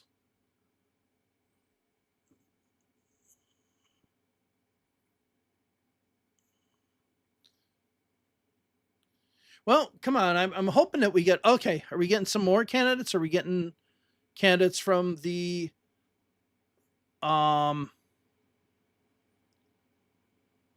is that the Reform Party candidate there?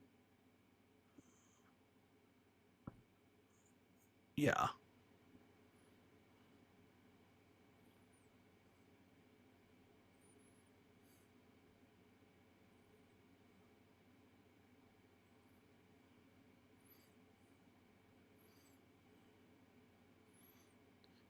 Hassan Piker, like maybe the singularly largest political commentator who isn't a fascist. You should know who they are. Like I have no idea who he is.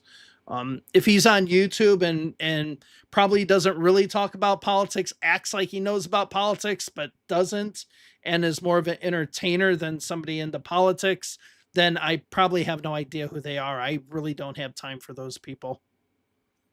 Shank Unger, so he's Shank's nephew. Okay, so he got there through knowing somebody. Okay, then I really don't care who he is.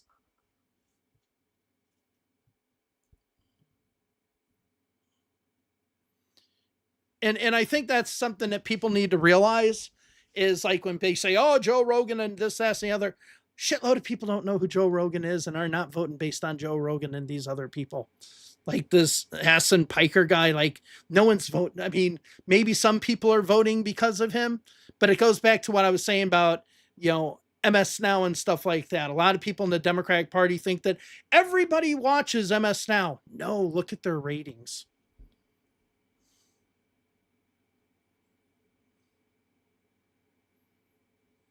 Burst around the room, but people have started to gather back in. I couldn't quite hear what the returning officer says, but clearly it was very, very imminent, this result. And if it's going... But I mean, if somebody got, so we're still waiting here. I mean, if somebody got their, their fame because of who their uncle or father or whatever is, I don't take them seriously unless they become, because they got there through family ties.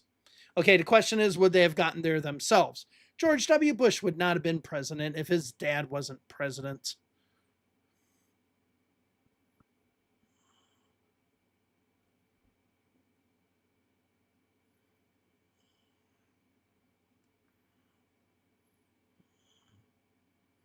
I don't know. Like if he's a YouTuber, the irony of that I know is that I'm doing stuff on YouTube.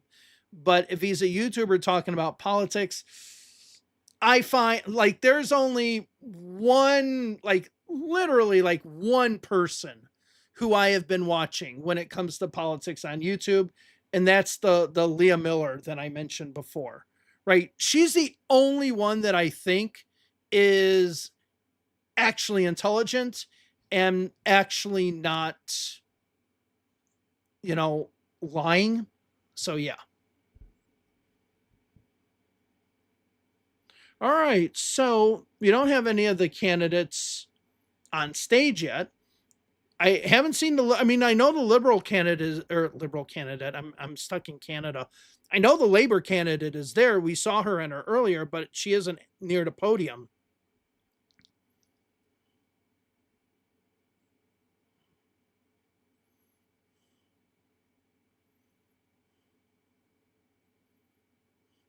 Well, so someone that says, do your homework. All I can say, I don't have to do my homework. If that's something that I'm not interested in, well, I don't have to do my homework.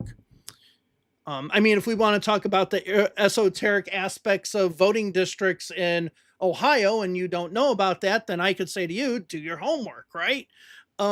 It's something that the whole influencer world, I really do not give a shit about.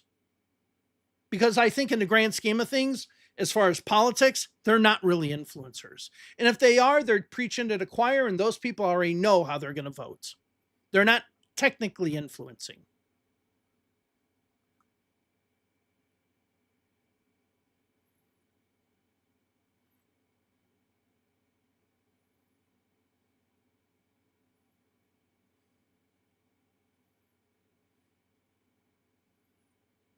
No, it's not.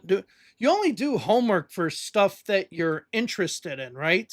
I want to do homework for a subject that I'm not taking, right?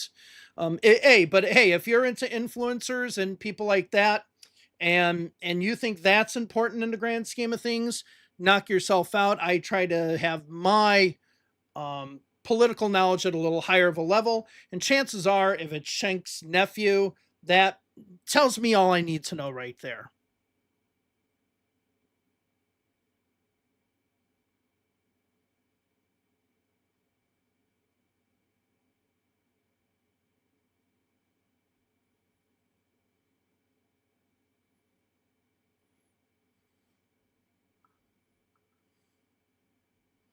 Yeah, the right wing influencers do. I mean, yeah, the left wing influencers. I mean, I don't even know who's on the left wing. I didn't even know who Charlie Kirk was until like a few weeks before he got shot. Okay? Because people in politics don't know who these people really are. Yeah, can't they announce this? Just announce it already? I mean, it's like crazy.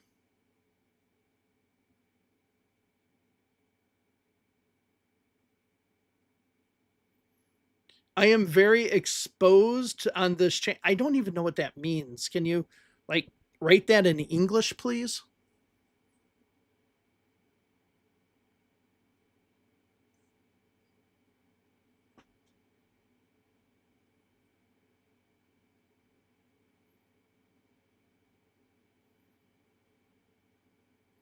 Like seriously, the only person that I knew, like then there's this Nick Fuentes guy who I never even heard of until after Charlie Kirk's shooting.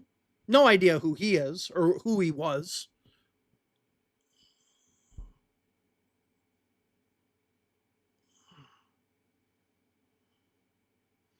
And I'll say from because then I did see him and then I've seen other people, and from the few minutes that I've seen, very small brain, not really impressed.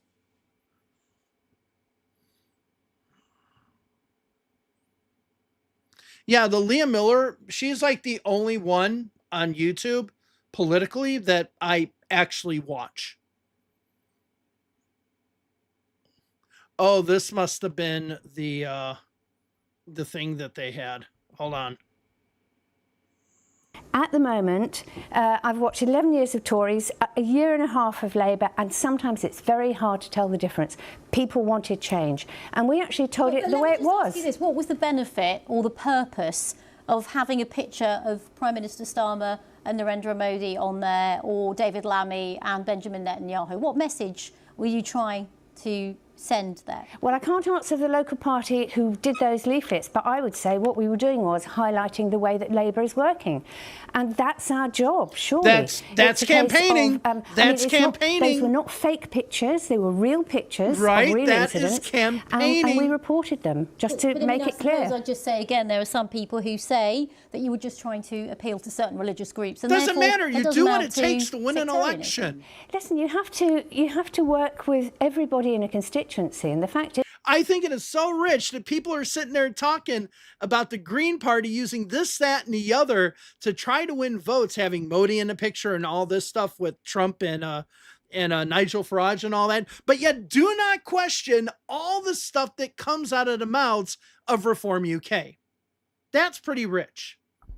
No, I don't watch secular talk anymore. I don't watch Kyle Kalinske because he's gotten into some really weird conspiracy shit, weird stuff. He's starting to sound like Alex Jones of the left. I hate to say it, but it's true.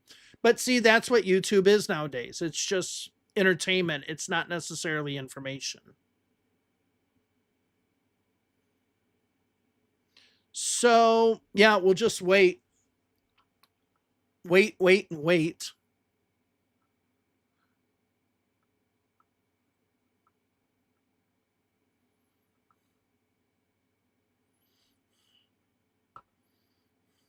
No, I mean, I don't think, see, here's the thing.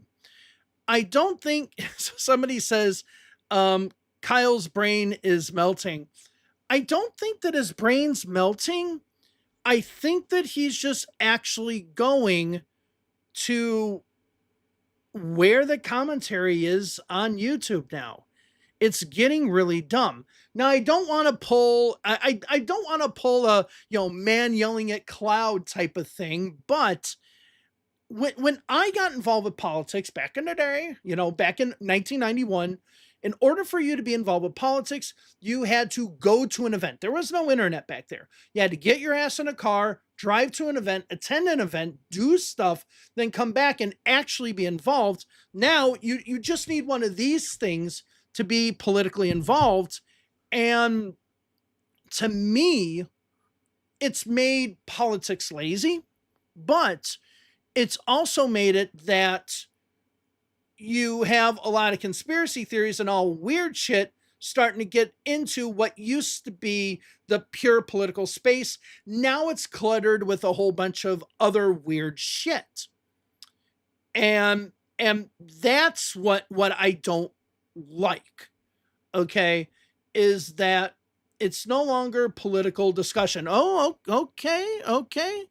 Here we go. We'll carry on with that conversation in a moment, but let's listen into the returning officer. It's a big moment. Oh, returning officer, so here we go. I'm saying 5%. Let's see if it's more than 5%.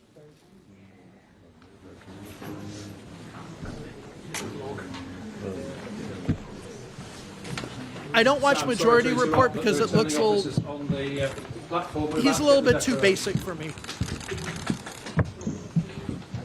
Okay, thank you very much, colleagues. Can I just start this evening by offering an enormous thanks to all of the staff from both Manchester City Council and Tameside Council who have worked on the count this evening and diligently through our polling stations in both local authority areas throughout the day. You are the heroes of local democracy, and we thank you very much for all of your efforts and your accuracy in the count.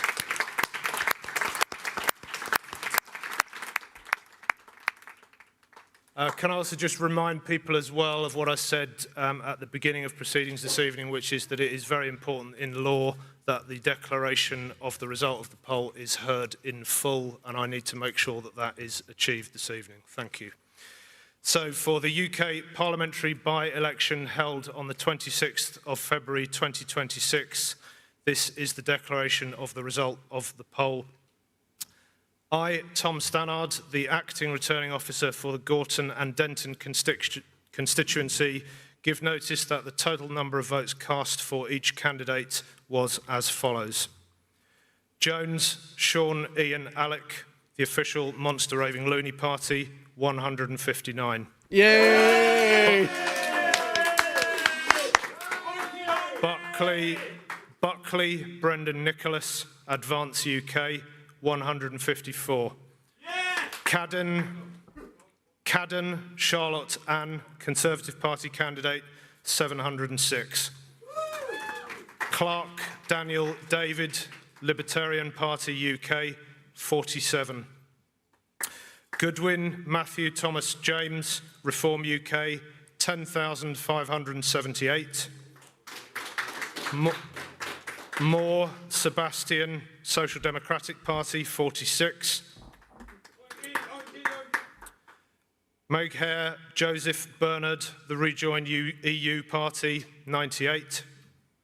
Piercy, Jacqueline, Liberal Democrats, 653. Spencer, Hannah Catherine, the Green Party, 14,980.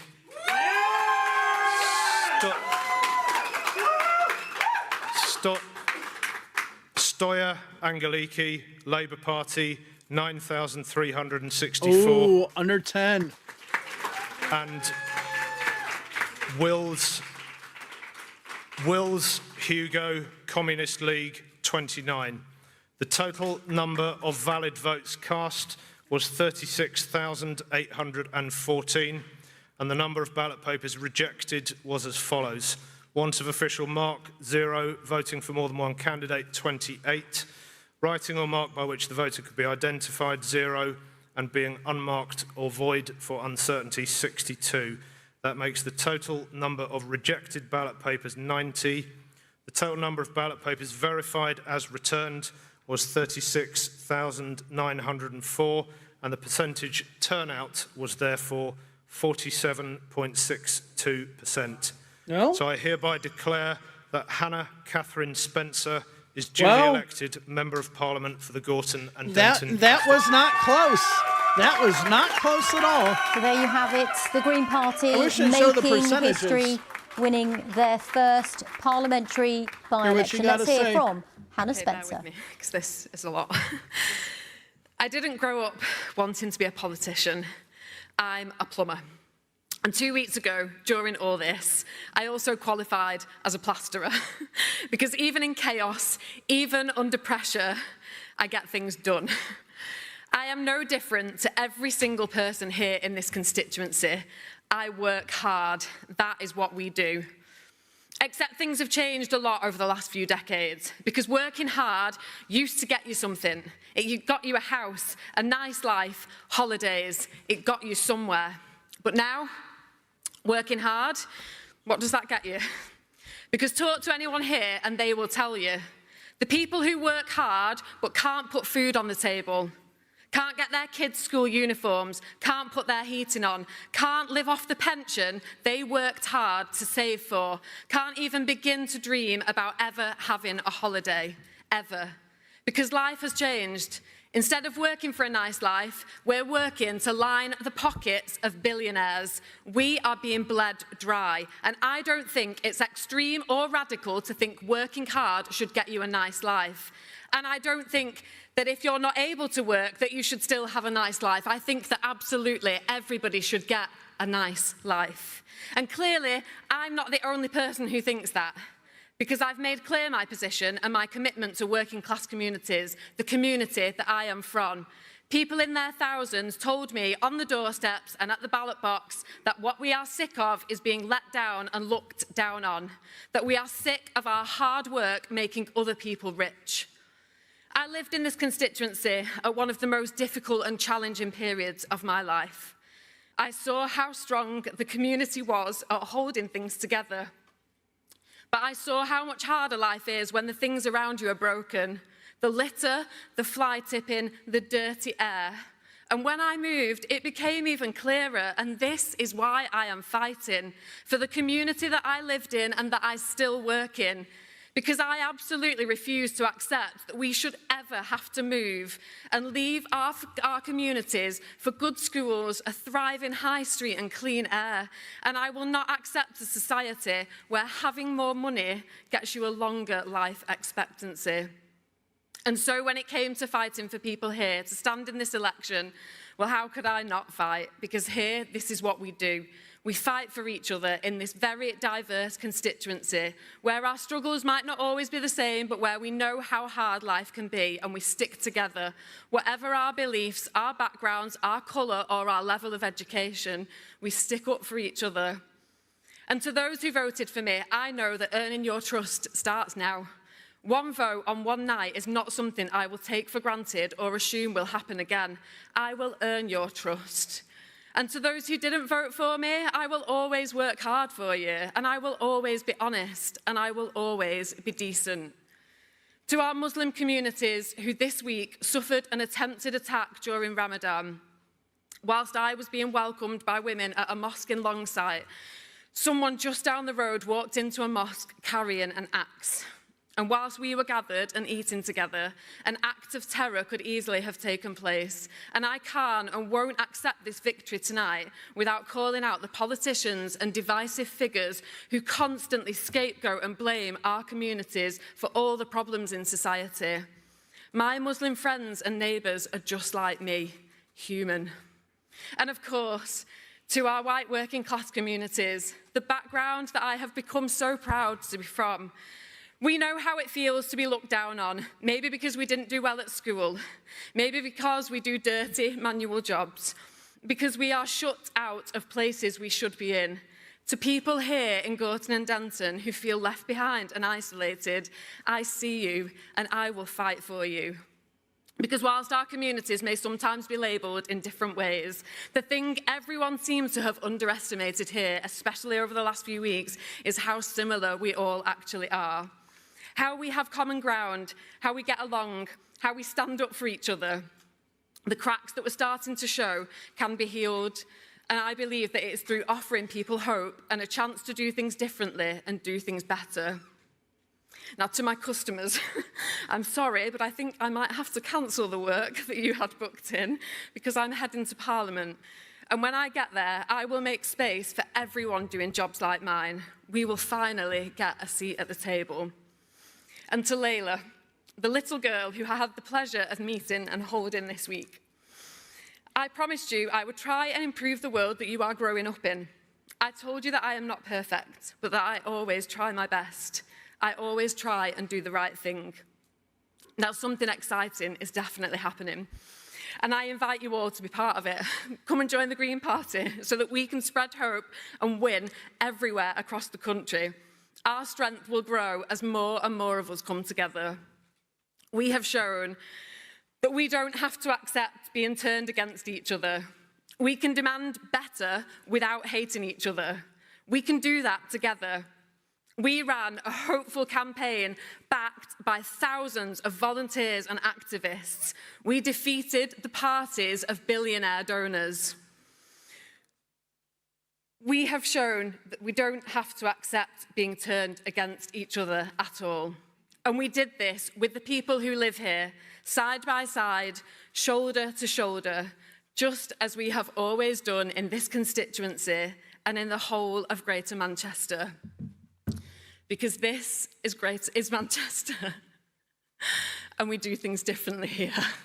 Thank you so, so much to everybody. Thank you.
Okay, thank you.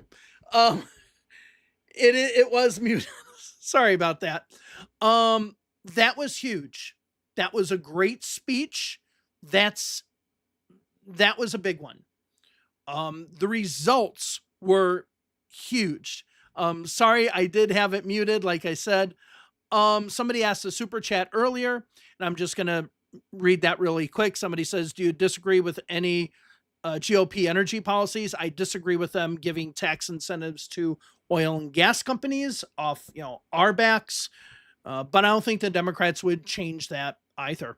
But this was a huge win, and if we're looking at 40%, that is enormous. So the polls that came out right before this said Greens at 31, Reform at 30, Labor at 29.